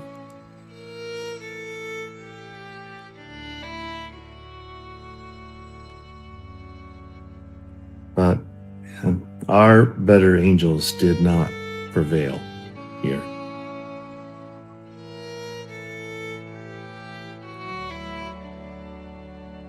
I hope he finds the peace that he deserves. But I am going to miss him. Oh. I too am sad. Okay. That's the end of that, child. I'm a little concerned. I mean, listen, you can have emotions. I don't have a problem with men crying, but not about Tim Walz, child. Not over Tim Walz. This is politics. You got to have a strong backbone. You got to be strong, just like you got to be strong to be up here on these social media streets, okay? You can't be sensitive. You can't be sensitive at all. So I hope he's okay. Because he's cute. Child, where your wife at? She need to come get you. Where's your wife? She need to come get you. Nate J said, Beta! Clearly, he likes it in Minnesota. Shout out to that man. I'm not going to give him a hard time. But this is a little strange all over Timmy. Timmy is what we call him. Thank you, boo. Shout out to EJ. Thank you, boo. He said, Tampon Tim is going to have to start selling Gucci. Goodbye, sir. Goodbye. I cannot. Figueretti said, you mean husband. Oh, no. Oh, no. All right. Moving on, child. Moving on. Next time you're feeling like you have no direction, just remember that a YouTuber took down Tim Walz. Tim Walz, who had been governor of the state of Minnesota for a long time, decades, and also was about to be the vice president of the United States if Child, when was he about to be the vice president, child? he wasn't stopped, if him and Kamala were not stopped. And now he has been completely dismantled, taken down by a YouTuber. So remember that as inspiration, a YouTuber who with the camera and the truth went around and showed and exploit and shown the fraud and gave everybody all the information they needed. And unfortunately, Gen Z, I can't take it. Did you miss the part of Tim Walz's statement where he basically spells out that he knows something big is coming? Girl, You cannot. Tim Walz has dropped out of the governor's race, and here are my three immediate thoughts. This is amazing. One, primary. You have to have a primary. You cannot unilaterally appoint someone. If we learned anything from 2024, just telling people who they have to vote for. Listen, y'all act like you got some sense, regular smugglers. You know we got company here. 321 between all the channels that are going live. Please make sure you hit the like button, subscribe if you are new. Cody Locks Productions. Thank you so much, hon. They said subscription earned. Oh, thank you so much. Shout out to all the new subscribers. I see you. I appreciate you. Listen, we don't take too much seriously around here. When I'm ranting, I'm serious. Other than that, everything is a freaking joke. All this is crazy. Now, who's interested? Bueller? Anybody interested? Anybody interested in her? Bueller? Let me know. I'm here to hook everybody up. Okay? But let her talk about Tim Top. Oh, gargoyle alert, child. Gargoyle alert. Not giving them a choice in that decision is not going to end well. You have to have a primary. I don't care who runs in it. You have to have a primary. Second thought. Thank you, Stevie. Amy Klobuchar. I know. I understand why you all think she is an attractive choice. She's not. Attractive? Especially if you unilaterally appoint her. She's not. Primary. Even if it's Amy Klobuchar, which my God on today, I hope it's not. You have to have a primary. My third thought. How quickly say something nice, because she's got nice skin, y'all. Look at her head. It's nice and smooth and shiny and one solid color. Say something nice. Shit changes. You think back to like July, August 2024, and who Tim Walz was Nice. nationally, and then look at January 2026 and who he is today. We all thought he was going to be vice president, and now he ain't even going to be governor. He also cannot run in 2028. This totally disqualifies him from running in 2028. Yeah, shit'll change up on you. Real quick, I also have a fourth thing. The two people who are feeling excited today are Angie Craig and Peggy Flanagan, because if Amy Klobuchar decides to run for governor, one of them would probably get appointed to that seat. So then you like make the Senate race becomes much, much easier for the two of them. So those two are sitting on pins and needles waiting to see what happens with Amy Klobuchar, because they could have a come up and not really have to do anything to get it. Tim Walz.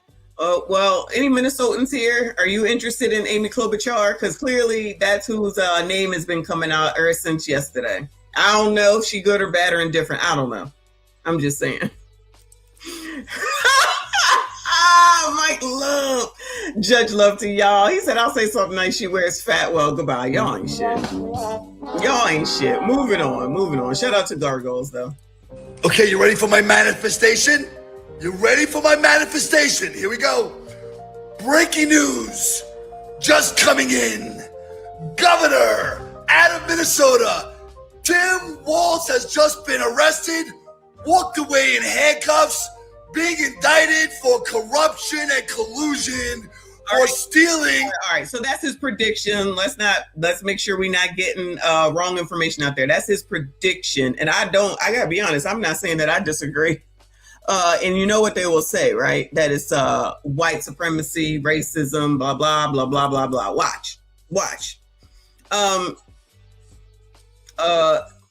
Nate does HVAC? Oh, Nate does HVAC. Thank you. He said Bob has two brain cells and they stay arguing. Who the hell is Bob? Who's Bob? Is Bob in the chat, y'all? All right. So he sounds like he a wrestler or something. Or possibly involved in stealing billions upon billions of dollars from the beautiful people of Minnesota. They're okay with it. Currently, Tim Walz is now on a plane over to New York, over to the detention center in Brooklyn, and he's sharing a cell with that. Okay, he's still telling the story, because I'm like, I don't think Timmy left. Okay. So now that Tim Walz has officially announced that he is no longer running for third term in Minnesota, that's really good news. But we have a bigger hurdle. They will be planting Amy Klobuchar as the next governor. Sounds like it. No doubt she'll win that DFL endorsement. There's no doubt that she will gain a lot of love from the DFL party. DFL. Okay? And they will be saying, oh, Tim Walz was the problem, which he was, but there's many others up there in the cities who are guilty, just as guilty as him, if not more. Agreed. In cases. Oh, Tim Walz is gone now. The fraud is going to stop. You know, he's the reason why all this if the fraud was going to stop, then it would have stopped when the other 2 to 3 people, or however many there was, were already tried and convicted. But notice, it seems like it's gotten worse. They've turned back that Feed in the Family on, or whatever the hell it was called, back on. That's the last thing that should have happened. And then that one that was trying to get their license back to start getting more money, child, they was letting this mess go on and on and on and on and on. And until, I don't know if it's Nick. Everybody can say that it's Nick. I don't know. But I feel like people was just ignoring it. This doesn't matter. You don't know. Okay. We don't know them. Crap was happening. Amy's going to fix it. No, she's not. I'm going to tell you that right now. She is the same person as Tim Walz. She's just a woman. I know some of you don't know what that is yet still, but I'm telling you right now, nothing's going to change with her, okay? Nothing. Remember last summer when Vance Belcher... But you know what? They're already floating her name. Same old people, same old crap. She probably will end up getting it. This would be a good time to bring somebody new in. You never know. There could be a Somalian that will go and run. A Somalian might go and run. Maybe Jesse Fry or whatever his name is, the mayor, maybe he will run. Don't be surprised if a Somalian tries to run for governor, yeah. Assassinated Melissa Hortman and her husband and shot Hoffman and his wife. Remember the rumblings? Supposedly, somebody by the name of Tim Walz asked him to do also Amy Klobuchar, but she just happened to not be home that night. And Amy was also with Melissa the night before, just hours before she was executed. And then, there's rumblings of Tim wanting to take. What happened in Minnesota that I'm missing that they keep talking about? Anybody? No, give me a name so I can look it up. DFL down for life, West Side. I feel like that's what I want to say every time I hear that. Oh, I'm for DFL. Or it sounds like an internet service. Your DFL is working well?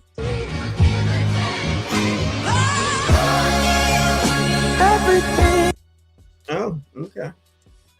Also announced that he will not seek re-election to a third term. This comes after months of mounting pressure, including direct calls from Republican lawmakers for his resignation over what has now become the largest fraud scandal in state history. Federal prosecutors have alleged that potentially billions of dollars, yes, billions, in taxpayer funds meant for social services, childcare, Medicaid programs may have been stolen through widespread fraud, much of it tied to the programs under his administration's oversight. Let that sink in for a second, because this is the same Tim Walz who just over a year ago was a Democratic nominee for vice president. If Kamala Harris had won, he would have been a heartbeat away from the presidency. And yet here we are, his political future derailed by failures of oversight that allow massive abuse of public funds on his watch. Instead of taking responsibility, he's accused President Trump and his administration of politicizing the issue to make Minnesota a colder, more meaner place. He's even dismissed the independent journalist Nick Shirley as a delusional conspiracy theorist. This is a classic deflection. True leadership. They don't know what deflection means, child. And no one takes accountability for anything that they do. So I know this is Wikipedia, child, but I don't know about this. Melissa Hortman, her name is Melissa Hortman, was an American politician and lawyer who served as the 61st Speaker of the Minnesota House of Reps, member of the DFL. She represented northern parts of the Twin Cities metropolitan area in the Minnesota House of Representatives from 2005 to 2025. So she's there a long time. House Minority Leader 2017 to 19. On June 14, 2025, Hortman and her husband were fatally SHOT'd in their home in Brooklyn Park, Minnesota. But why? And their golden retriever, Gilbert, were SHOT'd and deleted at their home by a man impersonating an oppressor. Another lawmaker, John Hoffman, and his wife were SHOT'd earlier that night by the same man. Minnesota Governor Tim Walz said that SHOTing appeared to be a politically motivated assassination and issued a proclamation that flags all state buildings be flown at half staff. The suspect in it was Vance Luther Bolter, a former 7-Eleven manager and evangelist preacher. Bolter was arrested on June 15th after a large-scale manhunt. Earlier on June 15th, Klobuchar called Hortman's deletion a politically motivated assassination and said that authorities believe Bolter was hiding somewhere in the Midwest and might still be in Minnesota. Bolter was apprehended in Sibley County after being spotted by a resident's trail camera and by drones. The capture of and charges against Bolter were announced at a press conference led by the DA. Wow. I don't remember this at all, y'all. That sucks. So it was politically motivated? All right. Melissa Hortman, child. I did not know. Rest in peace to that woman. This is crazy. This is too much. It means owning problems and fixing them, not blaming those who expose them or the serious efforts underway to clean up the mess. And that's where the contrast couldn't be clearer. Under President Trump's leadership, just in 1 year, we've seen an unprecedented push to root out waste, fraud, and abuse across government programs. And thanks to the president, the FBI has stepped up in a major way, deploying more investigators into Minnesota to uncover this massive fraud. No previous administration has taken this kind of decisive action to protect taxpayer dollars and put America first. As someone who proudly supports President Trump and the America First agenda, I see this as a reminder of what's at stake. We need leaders who love this country, who prioritize the citizens and the American dream. Where they at? Where are those leaders at, child? Y'all think Tim Tom hired that dude? Is that what you're saying? I don't remember covering it. I mean, I trust that I did, but what you're saying, but I don't even remember. Wow. Yo, are you kidding me, Timmy? But he's so sweet and he's so nice, and he went to his son's basketball game and left. What are we talking about? So Minnesotans can just forget anything then, huh? They just be like, it's okay. You don't know. Hope Walz says MAGA targeted her father because he's everything Trump will never be. Minnesota Governor Tim Walz's daughter, Hope Walz, says relentless attacks from MAGA supporters pushed her father to step away from seeking re-election. Speaking on a podcast, Hope claimed the pressure intensified in recent months, with threats aimed at her and her brother, including a message saying she deserved to die. She says that's when her father began questioning what was best for both his family and the state.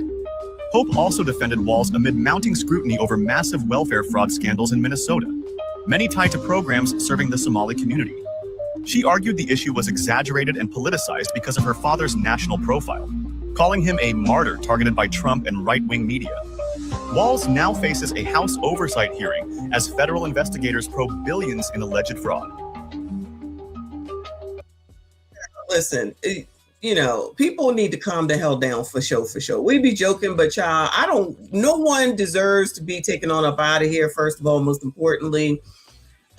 People need to calm the hell down. Just because somebody don't agree with you don't mean that you got to be all enraged and acting all crazy, even though we see that happening more so than not, unfortunately. People need to calm the fuck down, okay? And understand that there's winners and there are losers, and you can't have both. So somebody got to lose, somebody got to win. And then what you do is you go back to the drawing board and you do better next time if you're the damn loser. You don't do this dumbass shit.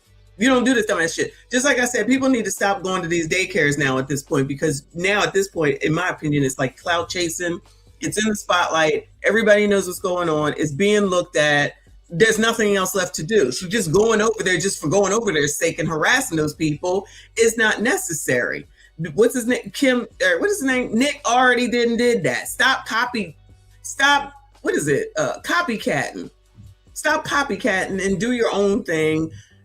And leave them people alone, because the time will come one way or the other. And child, if it don't, then it don't. It's not that serious to be carrying on like this, but that's just my 2 cents. So that's what's going on with Timmy at this point. I'm sure there'll be more tomorrow, more bullshit. And if not, F it. It'll come soon enough. I want to move over to Ma'am Danby. I'm surprised he's not a DFLer at this point. You know, Ma'am Danby is in New Damn York.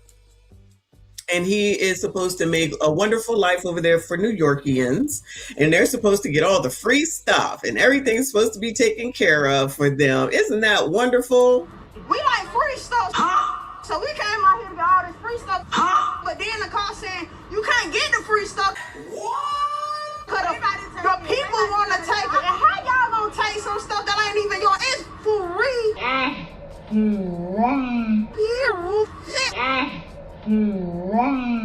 So I got my 2 baskets and took the bus or whatever.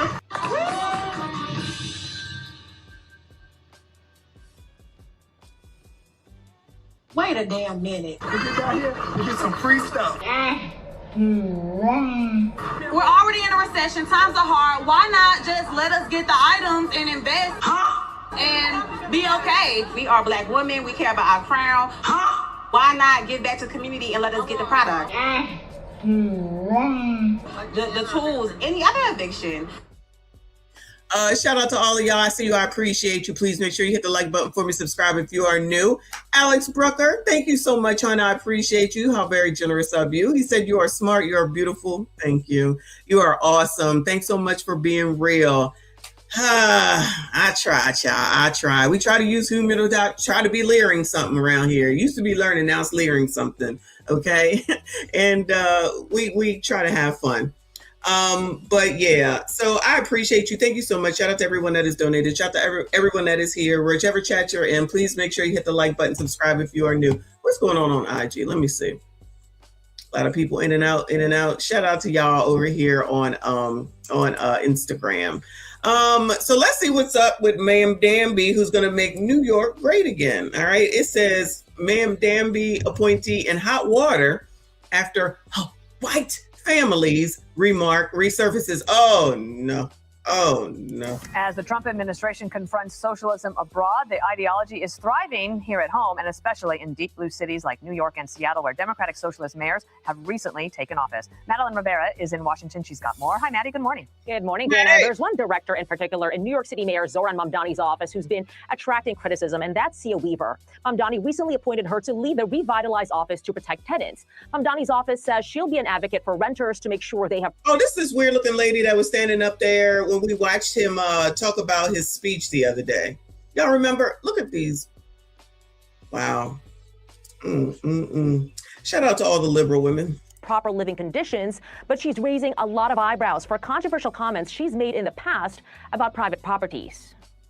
I think the reality is that for centuries we've really treated property as an individualized good and not a collective good, and we are going to transitioning to treating it as a collective good and towards a model of shared equity will require that we think about it differently, and it will mean that families, especially white families, but some POC families who are homeowners as well, are going to have a different relationship to property than the one that we currently have. Bitch, what? Hold on. What the hell is going on here? Hold on. About private properties. So you look like this, and you're gonna have the nerve to come out here and try to break bad, ma'am? Of eyebrows for controversial comments she's made in the past about private properties. I think the reality is that for centuries we've really treated property as an individualized good and not a collective good, and we are going to... It is an individualized good. My house don't belong to none of y'all, and none of y'all's houses belong to me. These people are crazy. What? Let me let that go. Come on, child. And transitioning to treating it as a collective good and towards a model of shared equity will require... A model of shared equity. I'm not trying to share no house with nobody except for the person that helps me pay this shit. Nobody else.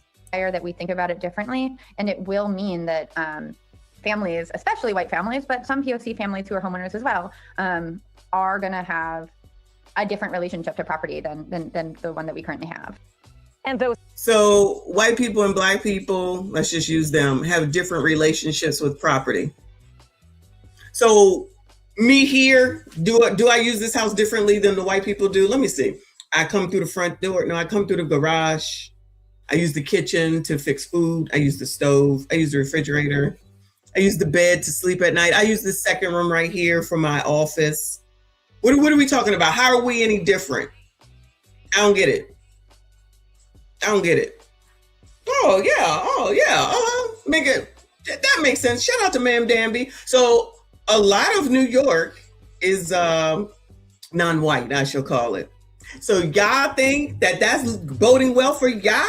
Do y'all New Yorkers think that woman is boding well for y'all? All right, child.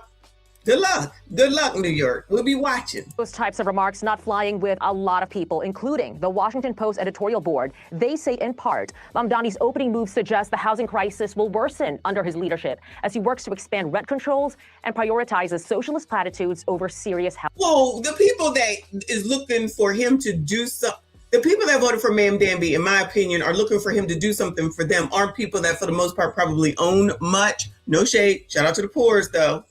Shout out to the poors. These are people that want free stuff. If you out here voting for this man because you want free stuff, this is not your issue, probably. Not that what she said was right. I think what she said was crazy. I don't care if she's racist or not. That I don't give a damn about that, right? But I just want people to know that us that are homeowners, we own homes the same as you do, okay? Take care of the shit, make sure the shit is good for resale value, and make sure you do the best for the community so that when the time comes, you do sell it for the most money that you possibly can. Plus, you don't want to live in squalor around crime, because when I say shit like I will call the oppressor, I'm going to call the oppressor, because that's what the hell I pay money for in taxes, and they're supposed to sit up here and do what the hell they're supposed to do for this damn community. I don't care what anybody says, right? So in New York, there's a lot of NYCHA, and a lot of people that's on NYCHA are basically, it's not Section 8, but it's basically a form of Section 8 because the state is taking care of y'all's asses, right? People want to live in New York so bad that they are willing to stay there. They're willing to put up with some of this bullshit. I understand. It's not easy to move. Understood. So you're going to tell me that you stay in some place in squalor with rats and roaches coming out of the ceiling, nothing getting repaired, elevators that don't work, and you live on the 35th floor. You're going to continue to stay there after 15 years and say that it's somebody else's fault. So now the resolve to that is to hire Ma'am Danby as the mayor, because he's going to help you out. Now, who in the hell, especially if you've been here, one of the regular smugglers, thinks that Ma'am Danby is going to do shit about NYCHA? All the problems that NYCHA has. Remember all the people from they got arrested because they wasn't doing right? Fraud. Y'all remember that? Fraud and child, is fraud everywhere. But it's bad in New Damn York too.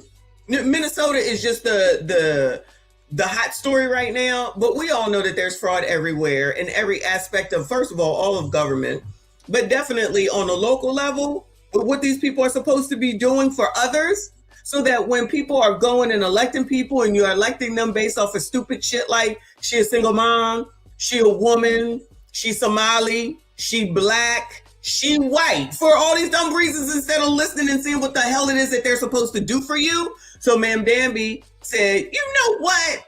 I just say I'm gonna give y'all all this free shit, a free bus, a free cab ride, child. If I'm not, I don't know if that's true. Free housing, free food, free childcare. How does that sound? You're an adult. Child, I'm not ranting about this today. Come on, child. Housing policy. It's not just Weaver, though. You mentioned Seattle. There's been confusion in that city over whether police officers have been ordered to stop arresting people for open drug use. That's after the Seattle Police Officers Guild made this post. Wait. What? Child, y'all allowed to be out in the open, DRUJ? Oh no, they can. They can do weed in public. They can do weed in public, if I'm not mistaken, in NYC. Anybody in the NYC can confirm or deny? And rent controls and prioritizes socialist platitudes over serious housing policy. It's not just Weaver, though. You mentioned Seattle. There's been confusion in that city over whether police officers have been ordered to stop arresting people for open drug use. Oh no, Seattle is the place where they got so many DRUG users and they're homeless and they out on the street that they're like taking over. We haven't covered Seattle in a long time. It's been like a year and a half. We might need to go back there. That sounds crazy. That's after the Seattle Police Officers Guild made this post. You see it on your screen there, calling the decision horrifically dangerous and will cause more death. The city's new mayor... The recent naive, ignorant political decision to not arrest offenders for open DRUG use in the city of Seattle is horrifically dangerous and will create more death and societal decay. It embodies an enormous flaw in those in our community who think that meeting people where they are, who are in the throes of addiction, is the correct path to lift them up. This is wrong and is commonly referred to as self-deletion empathy. Most cops know that the LEAD program supports this ideology and they don't want to refer cases. It is a waste of time. We've all seen how streets can be filled with death, decay, blight, and crime when ideology like this infects our city. Now with this resurrected insane direction, death, destruction, and more human suffering will be supercharged. I don't disagree. I wouldn't want to live there. No way. Shout out to Kensington. I ain't going there. I ain't going there in the day. I ain't going there at night. I'm not going there at all. There's just some places that you know not to go where you live at because of open air DRUG use. Child, people out there standing halfway up because they're in the throes of their highness or whatever the hell it is that you call it. Crazy. They are calling the decision horrifically dangerous and will cause more death. The city's new mayor, Katie Wilson, says they have not enforced a policy change yet, but she has spoken about other ways to address drug hotspots, like diversion programs. Dana. All right, Maddie. Hemmer's threatening to get a U-Haul, basically. This is what's happening during your story. Thank you so much. I haven't booked it yet. Hey, everyone. I'm Emily Campagno. Oh, Catch me and my... All right, I was expecting more. Shout out to Uncle Rick up in here. I see boo. I'm going to go over to Ma'am Danby over here looking at a place in New York City. It says, what Ma'am Danby's first housing orders mean for NYC tenants. This could be some good stuff. Come on, child. Thank you for having us. Mayor Mamdani's first stop after inauguration. Is her hair blue? Oh, no. Oh, Lord. I be trying to concentrate, y'all. I be trying to concentrate. And then people pop out with bald heads, gargoyles, blue hair. Thank you for having us in your home. Mayor Mamdani's first stop after inauguration was a rent-regulated apartment building. And this? Yes, it was that mold, and then the ceiling was that green wall, and then they come and do some. New Yorkers, I'm sorry to interrupt. My question is, was Ma'am Danby coming through looking at apartments prior to him becoming mayor? Was he coming through and checking for people's apartments and looking at what they look like before he became mayor? Or did everybody just vote for him off of what he said? Everything rusty. Mamdani chose to hold the event here in Prospect Lefferts Garden to sign executive orders on housing. The two orders would create task forces, one to study affordable housing development on city-owned land and one on permitting and bureaucratic hurdles that make construction costly and slow. We will also stand up for tenants, build new housing, and get New Yorkers into housing faster. The applause from residents who belong to a group representing tenants of landlord Joel Wiener, CEO of Pinnacle Group. Pinnacle Group put this building and dozens others into bankruptcy and up for auction. New York One reached out to Pinnacle for comment. The city is a Pinnacle creditor in the bankruptcy, so Mamdani tasked his nominee to be the city's top lawyer, Steve Banks, to come up with a way to help tenants in the bankruptcy proceedings. The city's interests are also bound up with the tenants' interests. Mamdani also picked tenant organizer Sia Weaver to lead the revived mayor's office to protect tenants. And I want to thank all the members of the Union of Pinnacle Tenants who came out today. It's rot. There's old plaster, and it just really looks bad. Melissa Hill showed New York One around her $2,100 a month, 2-bedroom apartment. And you've complained about this? I have. What was the response? No response. They'll have someone come in and look at it, and that's it. For whichever entity becomes the new owner, Hill says she expects better. This is not my standard of living, right? And I think I pay a lot of money for rent. Meanwhile, Mamdani also addressed an executive order that revokes all orders that Mayor Eric Adams signed after September 26, 2024. The date is purposeful. Adams was indicted on federal corruption charges that day. The case was later dropped by the Trump Justice Department. They are ones that time and time again come up against the interests of working class people. In revoking Mayor Eric Adams' executive orders, Mamdani was asked about one in particular, the one that created the mayor's office to combat anti-Semitism. It was a big issue during the campaign. Mamdani said that is important to him and he would keep that office intact. In Brooklyn, Dan Rivoli, New York One. Thank you for watching. Okay, well, it sounds like that he wasn't coming around to look at nothing before he got elected. So now he's going to make this big old scene to go out here and act like he's looking at, oh my God. So y'all didn't even get nothing from him before you just went ahead and voted for him, it sounds like. He wasn't coming through to see nothing beforehand. And I promise you, let me tell y'all something. Let me promise you, you're not getting $2,100 from me for nothing living like that, especially in New Damn York. Ain't no way. But y'all, that's just me. Moving on, child. Moving on. ARP, shout out to A Righteous Perspective. He has a video out it's a little bit old. It's a month old, but it says buyer's remorse hits New York City hard. Voters turning on Ma'am Danby. Oh no. Oh, ready? Remember this, middle class New Yorkers. Remember these excuses, okay? Because you're going to be hearing them a lot. Governor Hochul is not raising the taxes on the rich. It's Governor Hochul's fault. Trump, he's not sending federal funds. He want to starve New Yorkers. It's Trump's fault. I can't give you all of these socialist things. They're not taxing the rich. Remember those excuses, right? So middle class, I know we said we can go raise your taxes, but New Yorkers are starving. It's only 1 percentage point. It's only a percentage point. You know that boat that you saved for? You retired, you wanted to go fishing? We're gonna have to dip into that fund. You know, you wanted to send your kids to private school so they didn't get indoctrinated by the woke bullshit. Your kids gonna have to go to public school, middle class. You know, I know you worked hard to give them a nice life away from the city, but we're gonna need some of that, okay, to pay for it, all right? Don't worry, it's only temporary. Temporary is their favorite word. It's only gonna be temporary, middle class. You know, once we get rid of Hochul and Trump, then we can tax the rich. But for now, you're gonna have to trust us, middle class. Trust us on this one. Trust me, bro. Yeah.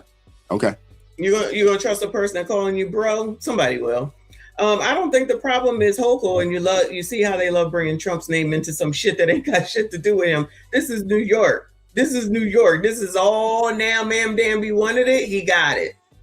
Now, maybe you could bring in Hochul, but then that shows me already. One, according to most of y'all, you said that Ma'am Danby wasn't coming around to look at no apartments, to talk to none of the people, to say, what's going on? What can I do? It's just he said, and y'all went ahead and voted for him. Cool. He said he's going to give you all this free stuff. Y'all went ahead and voted for him. Cool. Now, y'all done told me that the $3 for the bus, I believe, right, is more, but that was already in place before he got there. All right. So I would expect that he would change that within 6 months, right? Y'all be on the lookout because we most certainly will, because he's supposed to give you free bus fare as well. Sounds like it went up, but y'all said he was supposed to give you free bus fare. Give him 6 months and see what happens. I'm sure he'll have it taken care of. I don't know what Donald Trump has to do with none of this, but you already know, always bring Donald Trump's name in to get people all riled up, right? this will end up being all y'all, which is typically Generation Z, young people, white people who voted that man in there. So when them complaints start coming in, and we will be glad to cover them, we're going to be like, child, we tried to tell y'all. We tried to tell y'all. But the lore of the word free, I don't understand how adults think that something is actually free. Like, what is free? Air, maybe? Child, I don't even know if that's good enough to be free. Probably need to be paying for that. Anyway, what exactly is free? And why is it that you think that someone else is supposed to give you anything for free? Nothing is free. Nothing is free. Good luck to all the people in NYCHA. I'm sure they're about to come to the rescue. And so Jean Lay said before he was elected, he said if landlords didn't comply, he would take the property. How? How can, outside of eminent domain, he's going to eminent domain everything? All of New York City? Child, I done said 55 million one times. If the tenant is not doing what they're supposed to be doing, you can't just blame the landlord. You have to do what you have to do on your end as the tenant. Ma'am Dammy didn't say nothing about that, none of that, y'all, huh? I guess he just said he gonna take it, and y'all believed him. Poor New York, like Robert said. This dude's absolutely right. What we do know about this is what's going on in New York. The top 1% are already responsible for, almost 50% of the tax base. And the remainder of the taxes are basically received from middle class.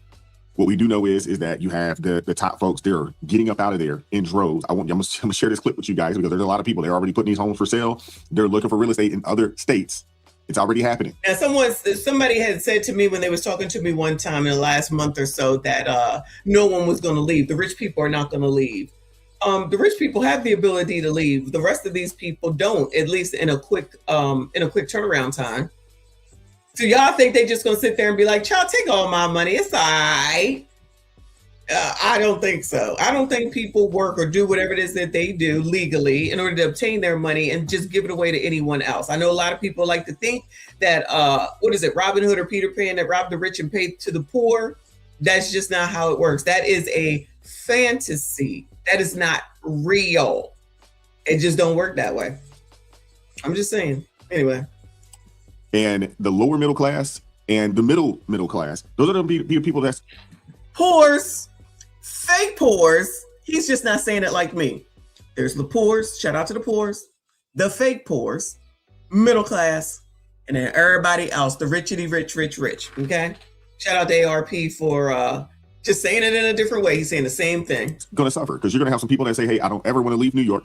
And you're going to have some people that really can't afford to leave New York even though they want to. Yep. And those are going to be the people that pay the price.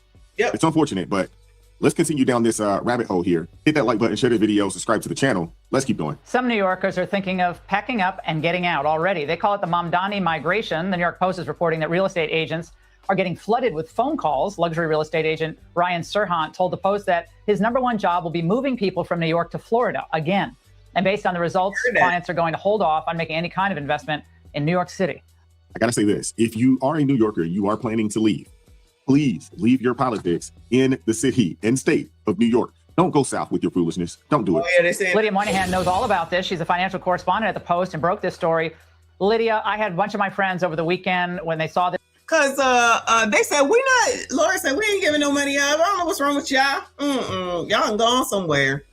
Alex, I appreciate you, hon. He said, come on, folks, support this lady. She is saving your future. She speaks the truth. You are too kind. Thank you so much, hon. I appreciate you. I definitely need y'all to hit the like button for me. Hit the like button, subscribe if you are new. We got 2 channels going. Actually, 3, 4, actually. Instagram, 2 on YouTube, and then 1 on, child, what the hell is it? Nicole, is she here? Reaper, what's the other channel? I don't even know. Something. Rumble or something. Twitch. Oh, it's Twitch. Okay.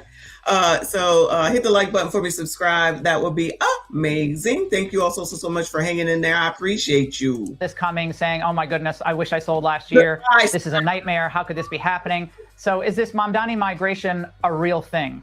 I think it is, and I hate to say that. Look, not surprising is it in the wake of him clinching that Democratic nomination that wealthy people, really anyone with sort of a vested interest in the city, was exploring options of where they could move. Florida, of course, is a well-trodden path at this point. But what's much more concerning is the fact— don't go to the Caribbean— that people are actually walking away from deals. So people who were either in process of signing and purchasing an apartment or, potentially buying something in the future, they're walking away. And so for the next 4 months, I think we're going to see a decrease in the investment in New York City. Anyone with a business is going to be a little hesitant. And of course, that's going to be amplified for 4 years. Well, he has been elected, and businesses are either going to get up out of there. People who wanted to start businesses and people who wanted to invest in New York City, they are going to decide, at least over these next 4 years, that, hey, that's not a smart business move. It's just not intelligent as long as you have this guy in office. They could go right up to Connecticut. They could go right on come down to Pennsylvania. Jersey is right there, even though, child, they just as high. It's the same difference. They could move to Jersey and still go to New York. Honestly, they could do the same thing with Connecticut too. It's not like they don't have options. I don't know why people think that these people won't leave. And as long as you have people that support this particular individual, it's not something that folks aren't going to do. Right. They're just not going to do it. But the state of Tennessee, they said, hey, all the New Yorkers, up there, if your own businesses and you're looking for a place to invest, you want to move your business, we have a solid foundation. We have a low tax base for business owners and for corporations. And we have the workforce and the infrastructure ready to go. They let it be known, like, hey, we'll take you. Tennessee Governor Bill Lee.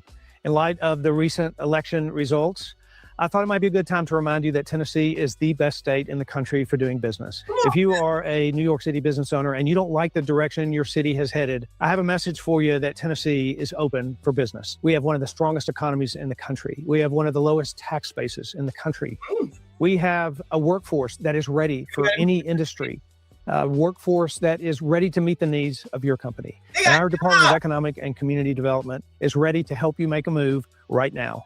In fact, Tennessee is one of the most moved to states for families, for people, for companies from around the globe, because we believe that opportunity and security and freedom are important for everyone. We also believe in the power of law enforcement, by the way, and we understand that the men and women gotta be a Republican state, gotta be, who keep our families, keep our communities safe, need to be supported, and we do so in our state. I want you to know that if you're looking for an opportunity, you found one in the state of Tennessee. We are here. Our way of life, our music, our culture, our food, our hospitality, and our business-friendly environment might just be right for you. We are open for business. This is what good leadership looks like. This is what good leadership looks like. That's what that's what we learned today. Proactive. That's what that means. That means you do something before something happens. You do it in advance, right? So he's being proactive and saying, child, I got options for y'all. This is what we got going on. Come open a business. Come down here. We have fun. We be partying. But I'm going to let y'all know we believe in the oppressor. He said, don't come down here with your bullshit. We still going to vote the way that we vote. We letting you know. If you can't handle it, stay your ass where you at. Stay your ass where you at. The rich people can go. Anybody who is in Tennessee? Anybody in here that's in Tennessee? Memphis, Tennessee, right? Nashville, Tennessee too? Okay. I've never even thought about going there. Maybe one of these days. Ain't that where Elvis is from, Tennessee? Let me see what else he got. Let's hear what this dude got to say. All right. Here, shout out to him. So now that Mamdani won New York City mayoral race, here's a question I got for you. Who do you think is moving to New York City? Who's actually moving? Not forget about the people that are moving out. 756,000 families are definitely thinking about moving out of New York City. No, who's moving to New York City? Oh, yeah. You may say nobody. You're wrong. A lot of people will. You know what type of people? Let's go through it together. You think job creators are moving to New York City? Probably not. You think investors are moving to New York City? Probably not. You think families who want safety for their kids and the criminals to be kept into prison are going to be going to New York City? No. You think people that are pro Second Amendment, safety, low taxes are going to be moving to New York City? No. But who will be moving to New York City? If you're a criminal, it's a great time to move to New York City. Think about it. He wants to let people out of prison. Guess what? I'm not telling you to move there, but it's a great policy. If you're somebody that doesn't want to work at all and you just want entitlement programs, this is a massive opportunity to move to New York City. Massive. Or go to Minnesota. They got plenty going on over there. Opportunity to move to New York City. If you're an illegal immigrant, are you kidding me? Like this is heaven for you. He will protect you. Move to New York City. He will protect you. He's for you. So I think New York City is about to have a net migration increase, not decrease. Everyone's thinking they're going to lose people. They're not going to lose people. It's about to increase. Let me tell you what type of people are going to move there. All of those people we just talked about. FYI, I'm Armenian and a Syrian. You know when Armenians left Iran or Lebanon or Armenia, where they moved to? Glendale. And we all moved because we felt safer there. You know what type of people are going to move to New York City? People who are democratic socialists, people who are Muslims. I would feel safe there if he's the mayor. And people who are wanting entitlement programs. This guy's been raised by a rich family. Mom made money, dad's made money, and entitled. It's kind of cool. So guess what? To all the criminals, those who want entitlement programs, and illegal immigrants, you officially have a great city to move to. It's called New York City. Hey, I stand corrected. I stand corrected. Thank you, Pat Bet David, for so eloquently explaining who's going to move to New York. And the crazy thing is, I've seen a few videos recently of people who packed their bags and said, "Yep, I'm moving to New York." Now, these aren't people that are going to be assets to society, right? These are people that are definitely going to be liabilities on society. I think the assets, the people, the investors, the people who own businesses, the people who work and pay their taxes and do the right things. I think there's a lot of those people are going to get up out of there. But just like the state of California had an influx of drug addicts and homeless individuals and illegal immigrants, I gotta agree with PBD. You're gonna get a lot of those people that say, "Hey, New York City is open for business if you are interested in these things." I think he's absolutely right, man. He is absolutely right. Goodness gracious. Wow. To those of you in New York who decided to purposely destroy a beautiful city, all I gotta say is welcome to London. We all know what happened when you allow people who are not from a specific country come into the country and not assimilate. We all know what happens. They take over and they decide to push their shitty agenda to others. New York was a beautiful city. If you can make it there, you can make it anywhere. But I don't know if that's going to be true given who they just elected. And please stop saying that you guys won this thing fair and square, because we all know Democrats only take the road of least resistance, kind of like water. So if they have an opportunity to cheat. Does Stephen A. Smith have a son? Because that's who he's reminding me of right now. They're going to take that road. Let's not forget, Democrats are only profiting off of the return on investment after 4 years of bad policies by none other than Joe Biden. We're going to act like he didn't allow the border to be open for new voters to come in? Come on. That's what this is about. Yeah, his brother's absolutely. You can't say that about Joe Biden. He's here for everybody. You got more questions, but I tell you, if you have a problem figuring out whether you're for me or Trump, and you ain't black. That dude don't know what he's talking about. He be lying. That's Stephen A. Smith's illegitimate son, allegedly. That's what I heard anyway. Let me know in the comment section. Yeah, it's bad when the fire chief resigns and first responders and EMT specialists, they're getting up out of there as well. Yeah, it's not a good look. New York City first. Like she in the jail that they sent Martha Stewart to. First responders are now responding to the win of Zohran Mamdani as the New York City fire chief has announced that he's going to be resigning.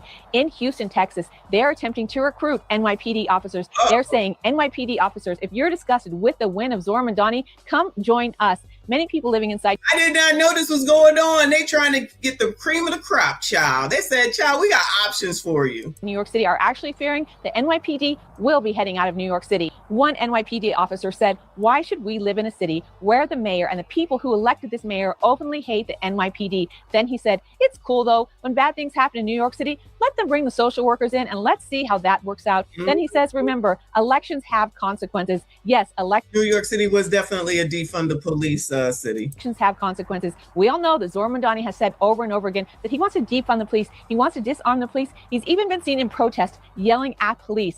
And this is who they elected to be the mayor. The mayor is supposed to work with the police. So how the hell are you coming in from the gate talking about basically F the police? And y'all vote, not y'all. And y'all voted for this dude. Okay, child.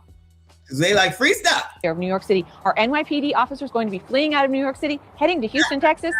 Well, there's also been a word from Ron DeSantis as well that, hey, they'll take those people down there in Florida as well. It's going to be interesting up there in New York. I haven't been up there. It's been, at this point now, I guess maybe 2 years since I've gone up there.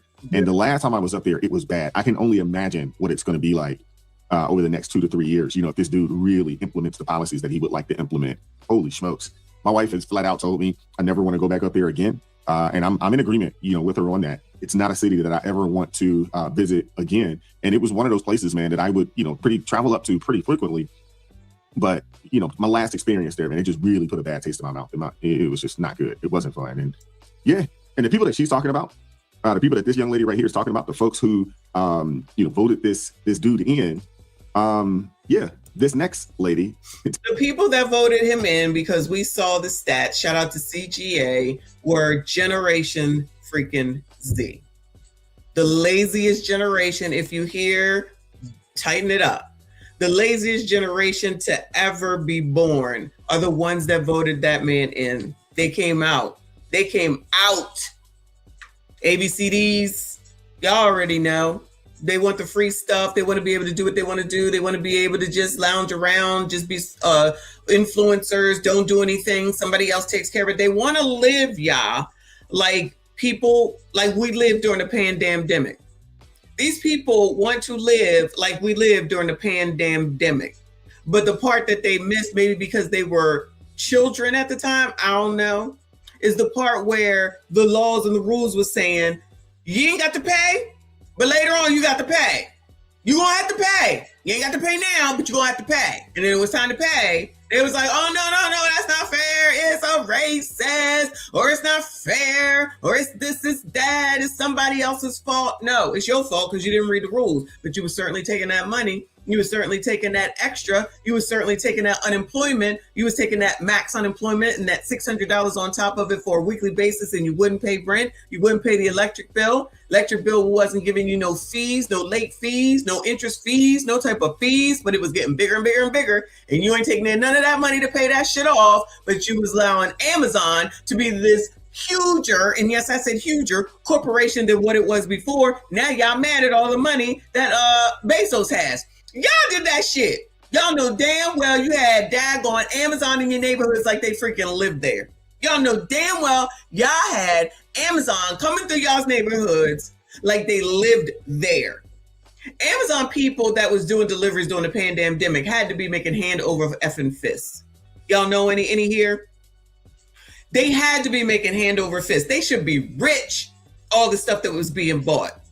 All the stuff, all the deliveries that had to be made, child, you couldn't listen for, you knew that it was a freaking delivery truck from Amazon. I'm telling you. And those people just thought that's what it was supposed to be, child. You could sit up here, you could watch TV all day, you could watch quarantine radio, you could watch whoever was, that's why all these podcasts got big. That's why OF got big. And that's why those whores were mad when they was acting like that they was going to take OF away. Everybody had money. Everybody thought they was rich. Everybody thought they was living I'm living my best life. And they wasn't trying to go back and forth for nobody until they got bored. Bored in the house and they in the house bored. Bored in the house and they in the house bored. And so y'all thought y'all was going to go back outside and still get everything that you got because you was inside. No thinking at all. And they don't like that. They like living where someone else gives them all the money that they want and they go do what they want. These are the same people that be on TikTok where they made TikTok so famous, and they made it be what it is now. Because it was supposed to be for kids, y'all. Don't forget that TikTok was supposed to be for kids. All these biatches, for the most part, took that shit over, thought they was making hand over fist, and had no point in thinking about the future, only the right fucking now. You think they were saving money? Nope. We watched them evictions. Shout out to us. We watched them people getting evicted. Remember that dude's like, oh, I know they got like several TVs in there because all they do is buy stuff. Amazon is here several times a day. Now y'all want to talk about corporations are the problem. No, y'all are the problem because you can't stop spending money and you don't want to work. So when Mandambi comes through and he knows, because I'm assuming he's young, y'all. I don't know how old he is. I'm assuming he's younger. I'm not saying he's like 20, but he's younger. He was like, oh, these lazy bunch of, in my first child, I'll get them to come out, child. I'll get them to come out. We're going to get you out there for free. You got kids, single moms? Free. You need a ride? Free. You need a place to live? You're going to stay there. I'll pay for it. Free. Let's see how much of that they really, really get. If he don't change that damn bus fare within 6 months, y'all ain't getting shit. The worst in New York City, women aged 18 to 29, 84% of them voted for Zohran Mamdani. I guarantee you most of them could not tell you why. Besides... Oh no, they're gonna tell you why. Free. Oh, she about to say it. Let me go back. Let's hear her from the beginning. Come on. What? Woman? Listen to this. White, liberal women with a savior complex. Oh, hell no! The worst. The worst! Can't stand them! Can't stand them. White liberal women are the worst. The worst. It tells you exactly who they are. Listen to this. White liberal women with a savior complex are the worst in New York City women aged 18 to 29. 84%. Oh, 18 to 29. Z. Of them voted for Zohran Mamdani. I guarantee you most of them could not tell you why. Besides, something about empathy towards migrants. The same migrants that want to implement Sharia law, which takes away women's rights. The irony of this is women aged 18 to 29 are likely the target demographic for men. So they are voting to make their city less safe for themselves. When they are getting stalked or harassed or raped or worse by a mentally ill homeless person, a social worker will show up, an unarmed social worker with no training, because Zohran Mamdani wants to defund the police. They want to protect the illegals in our country and make New York City a sanctuary city, because Orange Man bad. But what they don't understand is that idea that there is a hierarchy to civilization, that the rest of the world is so bad we have to open our borders for other people to come in because their lives are worse outside of the country. That's an acknowledgement that there is in fact a hierarchy to civilizations, that there is a better way of thought, which obviously America has, because we were built on capitalism. Another thing that's capitalism, another thing that they hate. Absolutely. Oh my God, capitalism. But these are the whores on OF. Because we were built on capitalism. Another thing that Zohran does not believe in. These white liberal women have this guilt, because I think when you perform better than the rest of the world or you see inequalities, you have a guilt about it. And you feel like you want to share your privilege. It's a natural thing. Unfortunately, people take advantage of that kindness, of that empathy. It is suicidal empathy, because what they're now making room for is an ideology and a religion who believes that women have half of a brain, who believes women should not have equal rights to men. Conservative women need to start speaking up and questioning these liberal women as to why they hold the ideas that they do. It's going to be uncomfortable, but it's necessary for the survival of our future. Wow. No, I disagree about the part about the capitalism, because they do believe in it. When they're being social media influencers, because I'm telling you, these people think they're doing strides for society by being on TikTok and OF. And even IG, they think that that's a business. That's why they out here talking about, I got a business. You're a whore. Please stop this. I mean, whoredom been around for the longest time, but because that new girl that went out there and became a whore on her birthday at 18 and made some millions amount of dollars in one night, all these bitches think that that's what they can do. That's why they be like, they don't need a man. I don't want a man. I don't need a man. I don't want a man. I don't need a man, and treat y'all like shit. Shout out to the crusty dusties and musties. Child, we already know what this is. But yeah, liberal white women, stay away from me, because y'all crazy. Y'all think you helping, you're not helping. You're hindering, you're hurting, and you don't know what you're talking about, especially when it comes to Black people. So please shut the fuck up. I don't need you telling Ivan Bates, a Black man, what he needs to do with regard to Black kids. Take care of them white kids and leave us the fuck alone. I'm just saying. I don't care. I said that. I meant that. Because just like she said, they swear they helping, and they helping to make fuck shit up. They helping to fuck shit up worser and worser. And yes, I said worser. But y'all, anyway, that's the end of that, y'all. All right. So if y'all are hanging in there, because I'm done with politics for the day, hang on in there. And if not, salute to y'all. Thank you for hanging in there as long as you did. Now, there's no business like whole business. That's a good one.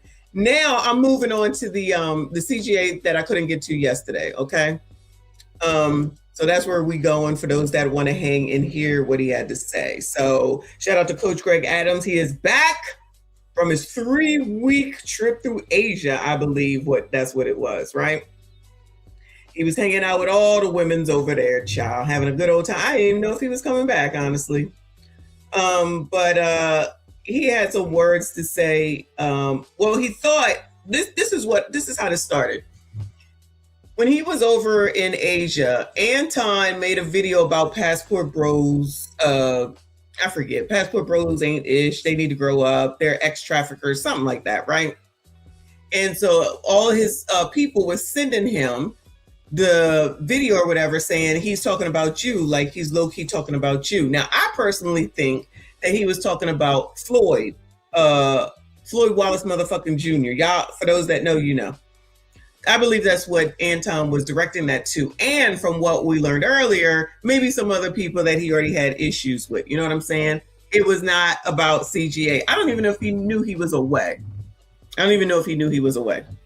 So he covered it though. And that's how we got here. CGA, I'm sure. I didn't know he was coming back, honestly. I didn't think he was coming back. He said passport bros aren't cool. Well, I say that some of them are. You know, I got issue with a few of them that can't seem to calm the hell down and acting like biatches. You know, I done already called them out. And if I need to again, but they haven't been over here since I put my video out to let them know that I'm not putting up with their shit. So I let it lie for now. But this I can't let go. I can't let go. Oh yeah, he's very short. Shout out to Kofa for getting me a picture because his muscles are amazing. Okay, I love CGA and he listened. Shout out to you if you're ear hustling boo. So Kofa got me a picture of him live in real life. So shout out to Kofa for doing that for me. But let's hear what he has to say and determine and let him know that I don't think Anton was coming for you in particular. That's all I'm saying. I be trying to calm the beefs down, y'all. We don't want no beef.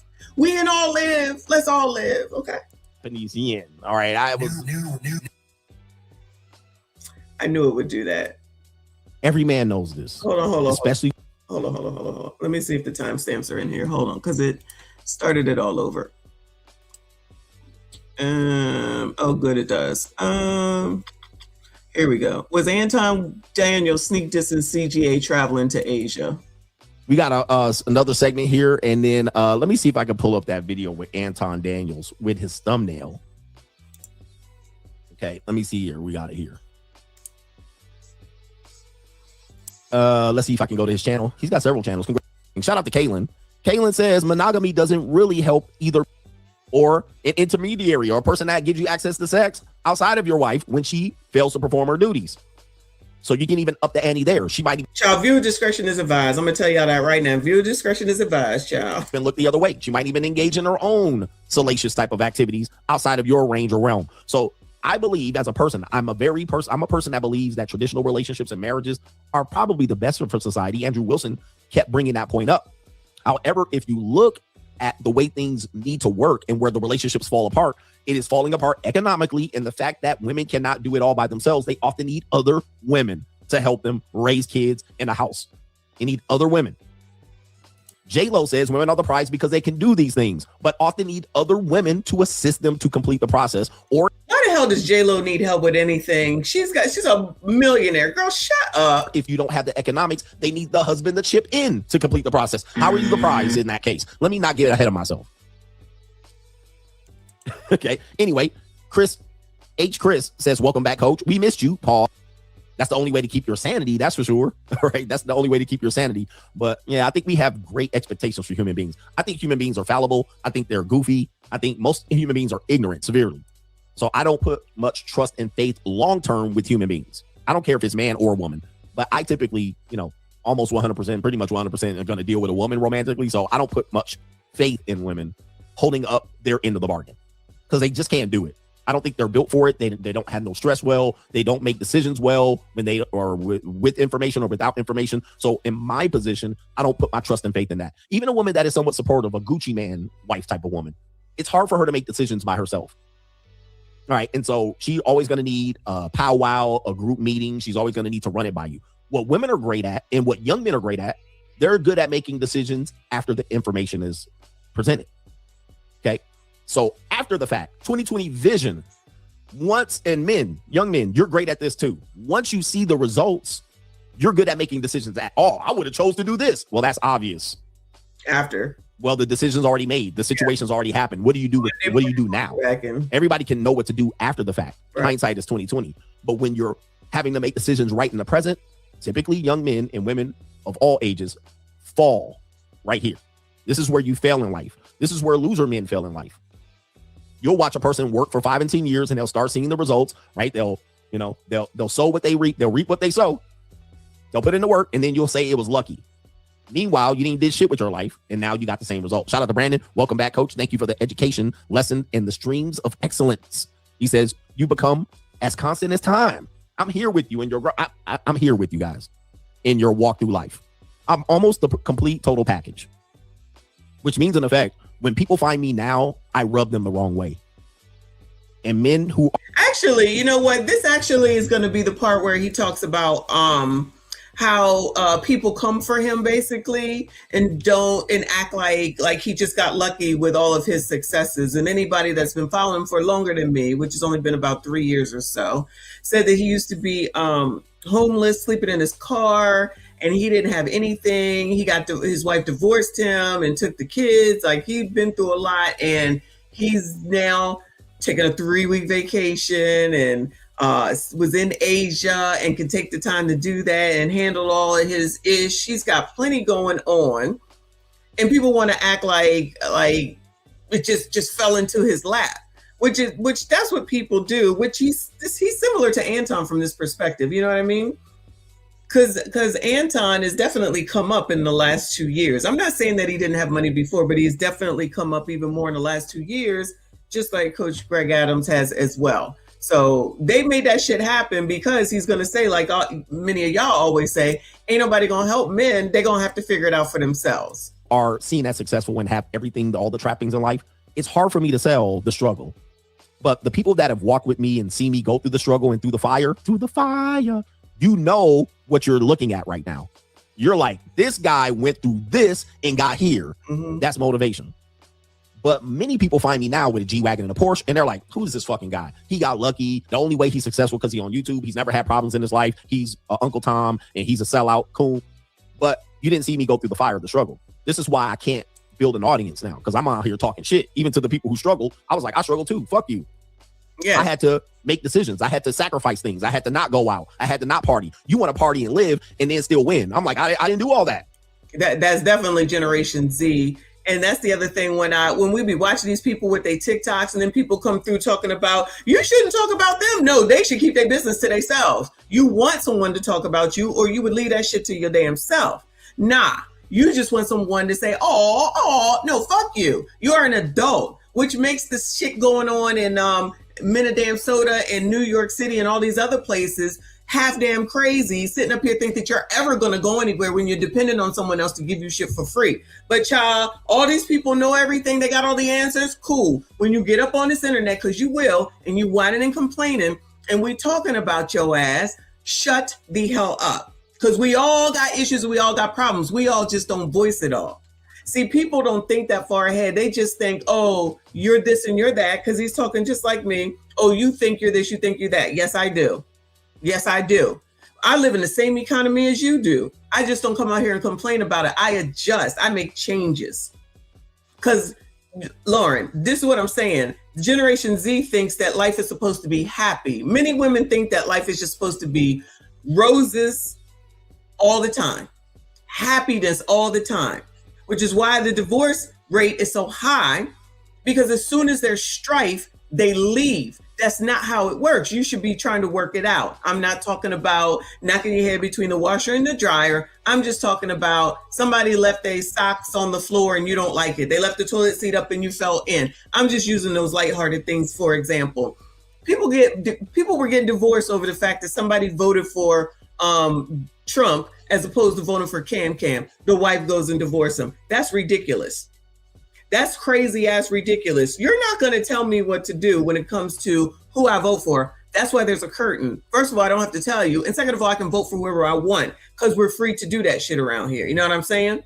But we all have seen that for the most part, Democrats don't believe that. That's why they villainize everybody like they're doing with Nicki Minaj, which is crazy to say you're trying to deport her. Child, y'all done already gave her all the money. Let that woman be. You weren't outraged when she married a lowmester. You weren't outraged when she supported a lowmester, her brother. You outraged because she went and talked to Erica Kirk. That's crazy. That woman can talk to whoever the hell it is that she wants to.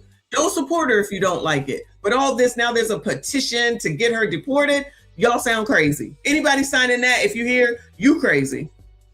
Right? I sacrificed that. So now I'm living that now. I'm making up for lost time because I've built myself up to a certain position where I can afford to do it and I have no problems.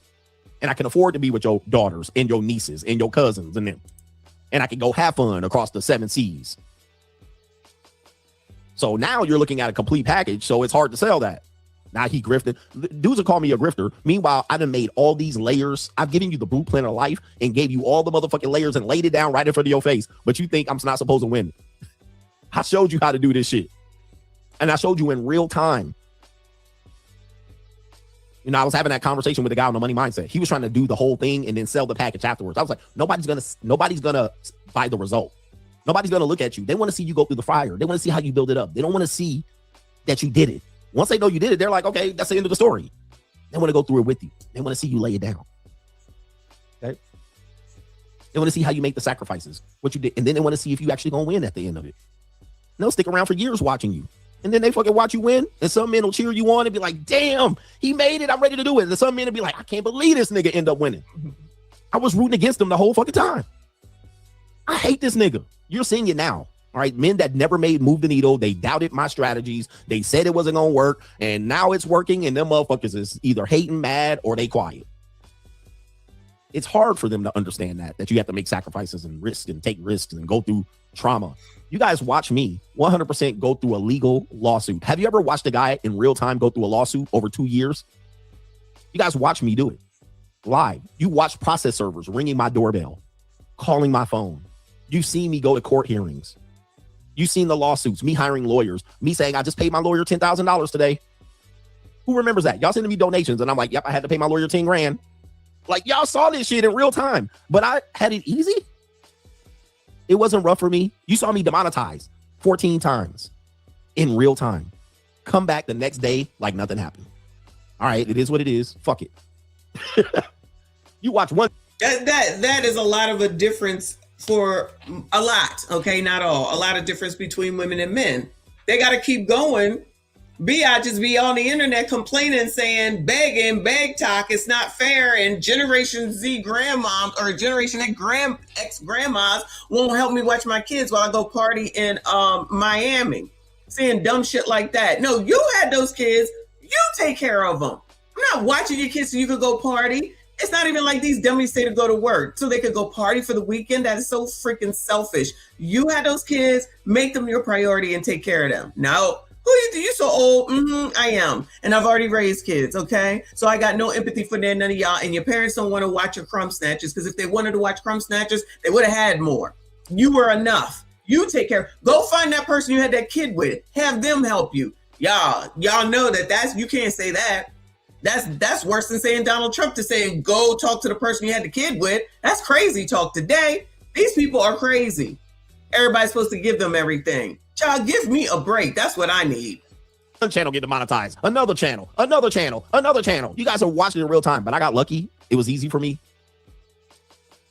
Man, and I didn't quit. I said, fuck it. There's a way. And I found out a way. Okay, I'll just do this and I'll find a way to monetize over here. Let me do this. Let me build a brand. Let me become a character. Let me just watch me adjust. Most of y'all would have crumbled to your fucking knees. Mm-hmm. But I'm supposed to feel bad for you because you a piece of shit, loser ass nigga that's hating on a nigga that won and figured it out. I ain't gonna feel sorry for you. Fuck that. When you realize as a man, I'm gonna tell you this. And you saw me up here on the 50 Cent podcast and like, damn, this nigga came from nowhere. I want to tell you something. Every man knows this, especially when you're over 40. Nobody's coming to save you. Gentlemen, it's only you. Nobody's gonna feel sorry for you. Nobody's gonna hear your excuses. Nobody's giving you any money. Nobody's going to drop 10,000 on your head. It's only you out here. I've known this because I've been a father and so forth and so on. If I gave up my kids, it would have been over. If I gave up on my wife and my kid, it would have been over. If I can't do this. It ain't fair. Nobody was coming to save me. And you know, it is what it is. I had to work for what I got. It is what it is. So I had to say, well, when I start celebrating, it's only going to be about me. When I turn 50, I'm going to put on a celebration of my years, and it's only going to be me, and I'm going to do whatever the fuck I want, whether you like it or not, whether you accept it or not. Okay, but women can give up. Kids can give up. Young men can give up and have people feel sorry for them. Men, you cannot afford to do it. You can't go to shelters. You can't go qualify for welfare and Section 8 and all of that shit. Nobody gives a fuck. So you got to go take the motherfucking by storm or crumble and fall and burn the fuck out. Those are your choices. And I'm demonstrating that on a daily basis. Because nobody gonna give a fuck about a man over 40 that ain't got his shit together, or that fell down, or got bankrupt, or got divorced. Trust me, nobody gives a fuck. And you think people gonna give a fuck? You're gonna be shocked out here when your wife divorces your ass and you're 58 and you're gonna be on your ass. Nobody gonna give a rat's ass. They're gonna be like, who cares, nigga? Pick up the pieces and dust it off and pay that woman her money. Anthony Bobo. How did you like Japan? In my opinion, Japanese girls really know how to succeed. Oh, Lord. The one thing I learned about Japanese women, that she was doing the... All right. Get that out of my head. I was like, I need this, baby. Oh, my God. Shit, hold on. The passport. Do you have? So when you get to that point, when you are appearing there, people then say, oh, you're just tricking on poor women. But nobody said that when I was in England. When I was in London, the pound was killing me in a variety of ways.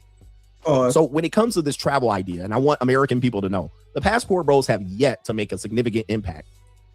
I know we had some legal issues up here and there. They have yet to make a significant impact on travel. Even in these other places, even in the Philippines. When you're there, there's not many Black Americans. When I was in Japan, if you seen a Black American, they didn't even talk to you. They did not even have a stop to have a conversation. They didn't even look your way. They didn't even give you a what's up. It is not that many Black American men traveling. Not that big of a deal. So when people keep making it that big of a deal, I'm like, they're going to the same places. Where they going? Colombia, Brazil. Where was what's his name at? Oh, he was in Brazil. And where else? Medellin. Where else? I forgot. All the same place. Oh, Thailand and Bali. I don't know what you're worried about. You're worried about the wrong thing.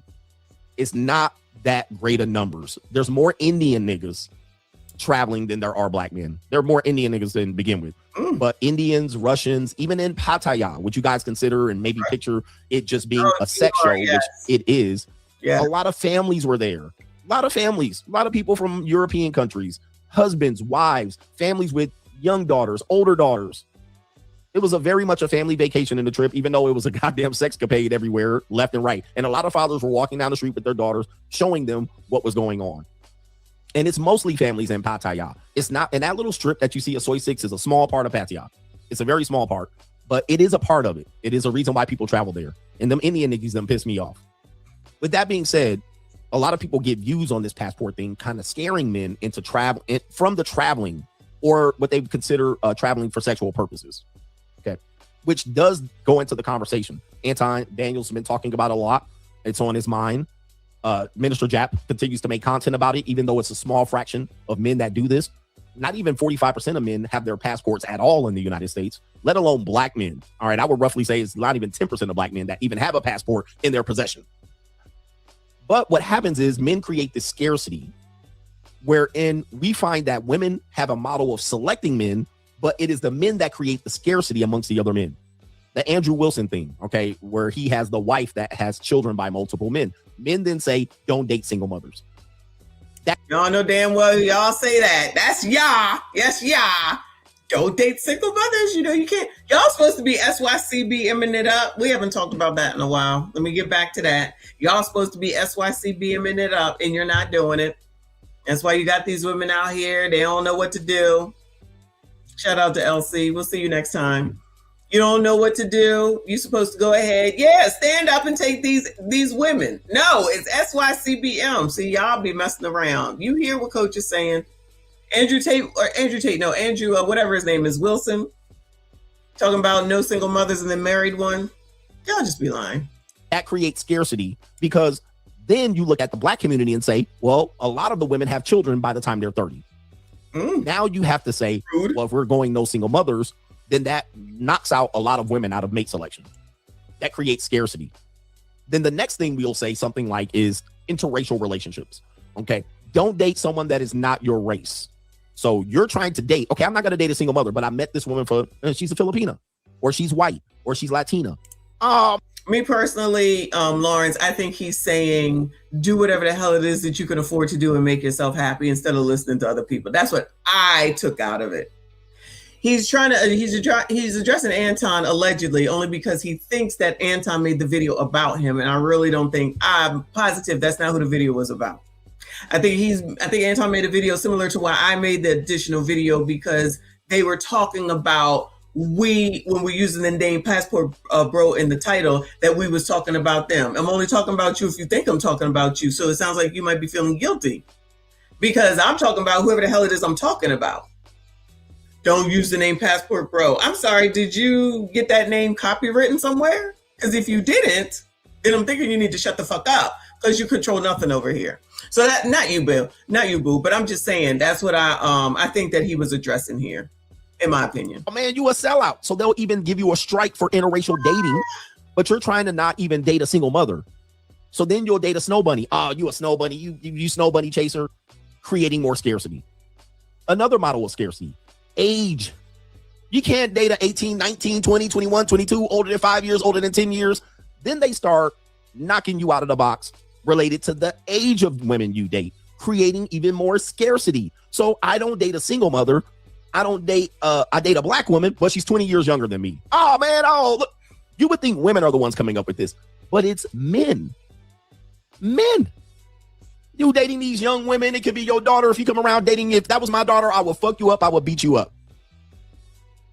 So they knock you out of the box even when it comes to age, creating further scarcity. The judgment, further scarcity. You had to travel all the way around 8,000 miles around the world to go get pussy, when you gotta got pussy here. And the only reason you gotta go all the way over there is you can't get the women here. After further criticizing these same women, you're supposed to pick from the pool of those women and make it work. If you go outside of that, they then further have problems with you for going outside of that. Hence the Anton Daniels video. Oh, you're not cool. So what? You got to be cool now. Okay, I thought I was just trying to pick a mate. Now I got to be cool and pick a mate. Okay, I have to be cool with you. Why does that matter? Why is your opinion of me being cool matter? Because I got my passport and I went overseas. You see where this scarcity lines up with men, and it is something that men have created. It even goes further when you get into the red pill spaces, because then just getting a woman seems to be a problem. Okay, just having a girlfriend is a problem. Oh, he went and got a girlfriend. Oh, CGA he fell for the Japanese bait and switch. So now they're further saying, nah, just use them as recreational use. Do not bring her back here. Don't marry a Japanese woman. You see what's happening here. Okay, you see what's happening here. And where the men don't realize where the damage is being created is through the dick policing. Now you trick, you pay the woman, you go overseas and pay the woman, you pay the woman here. Oh, you had to pay. Whereas I get it for free. I run around knocking around all these hoes that I claim are piece of shit women, but I run through them. But you, on the other hand, had to pay for it. I don't pay any money. Or the woman you pay for, I fuck for free. You see where all of this comes in, where this scarcity is created, where these content creators specifically, and many times the viewers, keep pushing upon you and impressing that limit the amount of women you have access to so you can be cool with them. Just so you can be cool with them, so we can keep our pimp hand strong. Otherwise, you're a trick, or you had to pay, or you're a passport, scuzzy passport guy, or you ain't got no game, or you a lame. You see what's going on here, or you a simp. You had to marry a single mother when they're recreational use only. So this is what he's saying. This is basically more so for black men, his soliloquy here, okay? Because y'all basically blame women for everything. Don't say that you don't. And what he's saying is that it be you worrying about what other people have to say, not necessarily you, but be worried about what other people say. So if you like Kofi said a second ago, don't date single moms. RBN has said that before as well, but he also said that in the community, if you want to date somebody black, the odds are that the woman is going to have a kid. So if you take that out of the equation, you take this many amount of women away. I'm not saying it's right, wrong, or indifferent. Do what you want as far as I'm concerned. But a lot of people listen to a lot of people up here on these YouTube streets and on these different panels and everything. You got somebody like that Andrew Wilson guy that said the same thing. Oh, don't date single moms.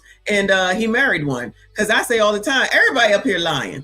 Everybody up here is lying about something or other. I've said that plenty of times, but people take it so seriously that they trying to listen to all these different people and be talking themselves out of shit. And that's dudes. That's not even women. Because he's right. Y'all know damn well if they look what they did to that Andrew Wilson person.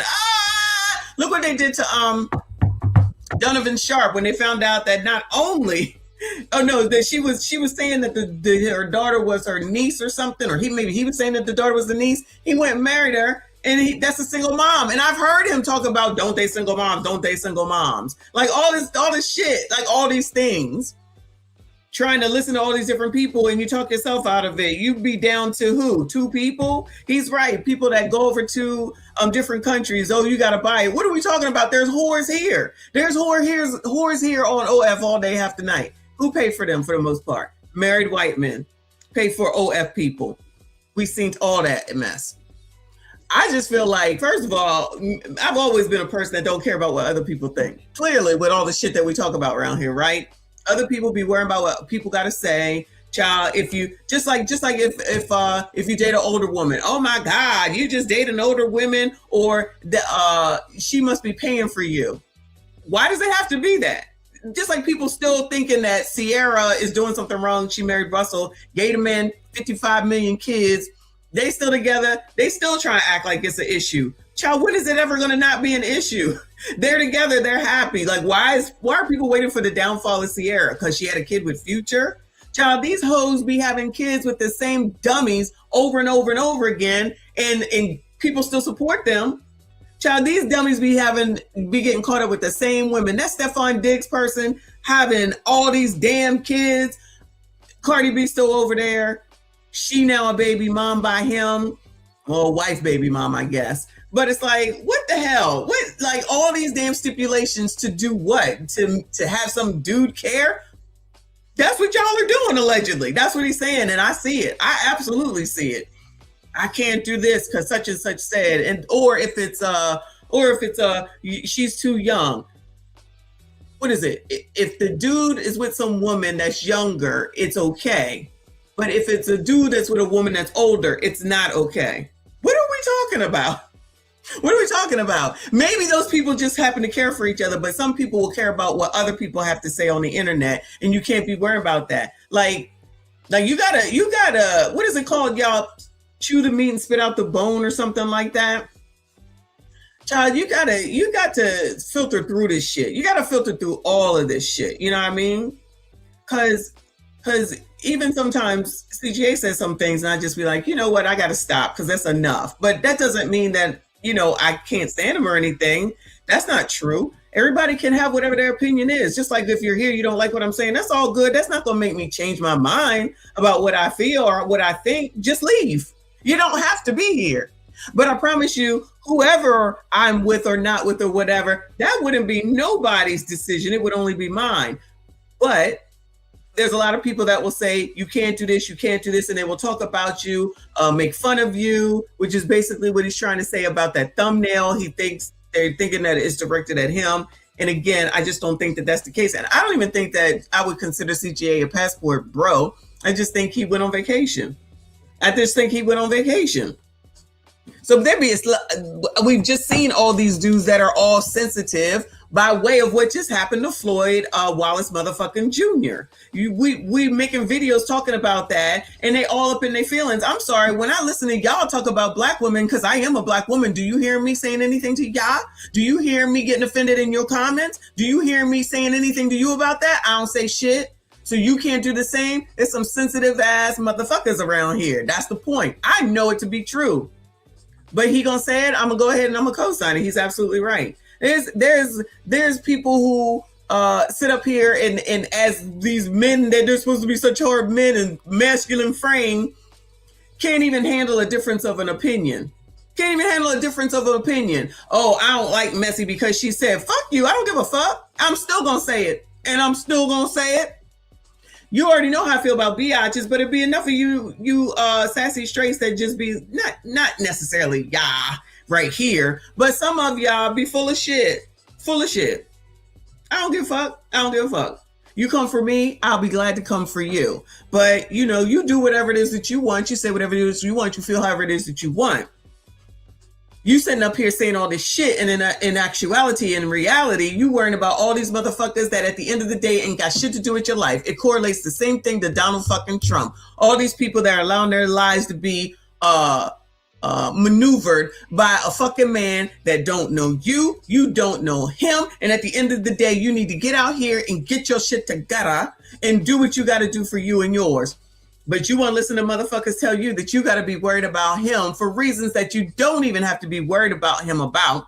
Some of these reasons that they come up with don't make any sense. Everything in your life ain't wrong because Donald Trump is alive. That ain't got nothing to do with it. It's because you're a loser, which is one of the other things that he was talking about, especially for men. You got to go get your shit. You sitting around waiting for Ma'am Danby to give you shit? Good luck to y'all. You sitting up there thinking that shit over there in Minnesota with that free 20 weeks off just because you don't feel good. So what stops them from taking 20 weeks and then another 20 weeks and then another 20 weeks and then never freaking work, never have to do anything, and they just keep getting paid? Then what? What you think that's going to do for the economy over there? Ain't nobody retiring to fucking Minnesota. That don't even sound right. To go over there and have your money be given to a bunch of motherfuckers that don't want to work because he set it up so that, not Coach, Timmy set it up so that you could be lazy, because that's what that is. It's laziness. It's absolutely laziness. You think you owed something. Ain't nobody owed shit. You go work for what it is that you want.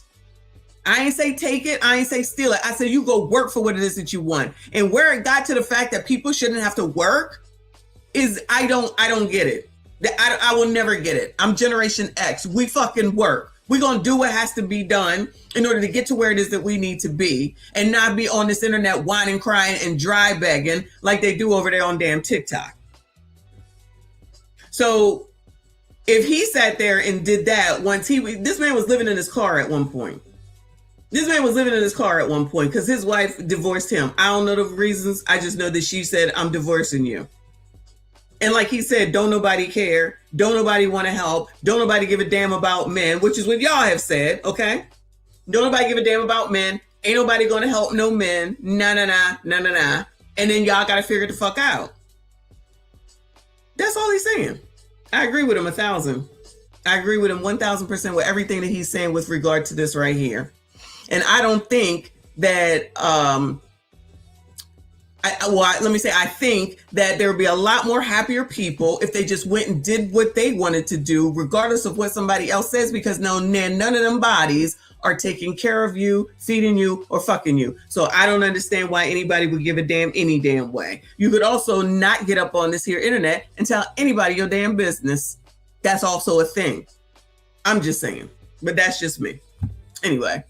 So yeah, that's basically it. So I hope he knows there ain't no beef. I don't think there's any beef with Anton. I just think Anton was just answering back to all the crazy people that was also coming at me crazy all over what happened with one of theirs. Y'all don't have those passport bros. If you ear hustling, you could just ignore it. I make a lot of different videos. You could just ignore it. But you think you're gonna tell somebody? You think you're gonna tell me? Y'all thought you was gonna tell me? Ciao. That's so funny. Y'all know me better than that, right? Maybe not all of y'all, but they know me better than that.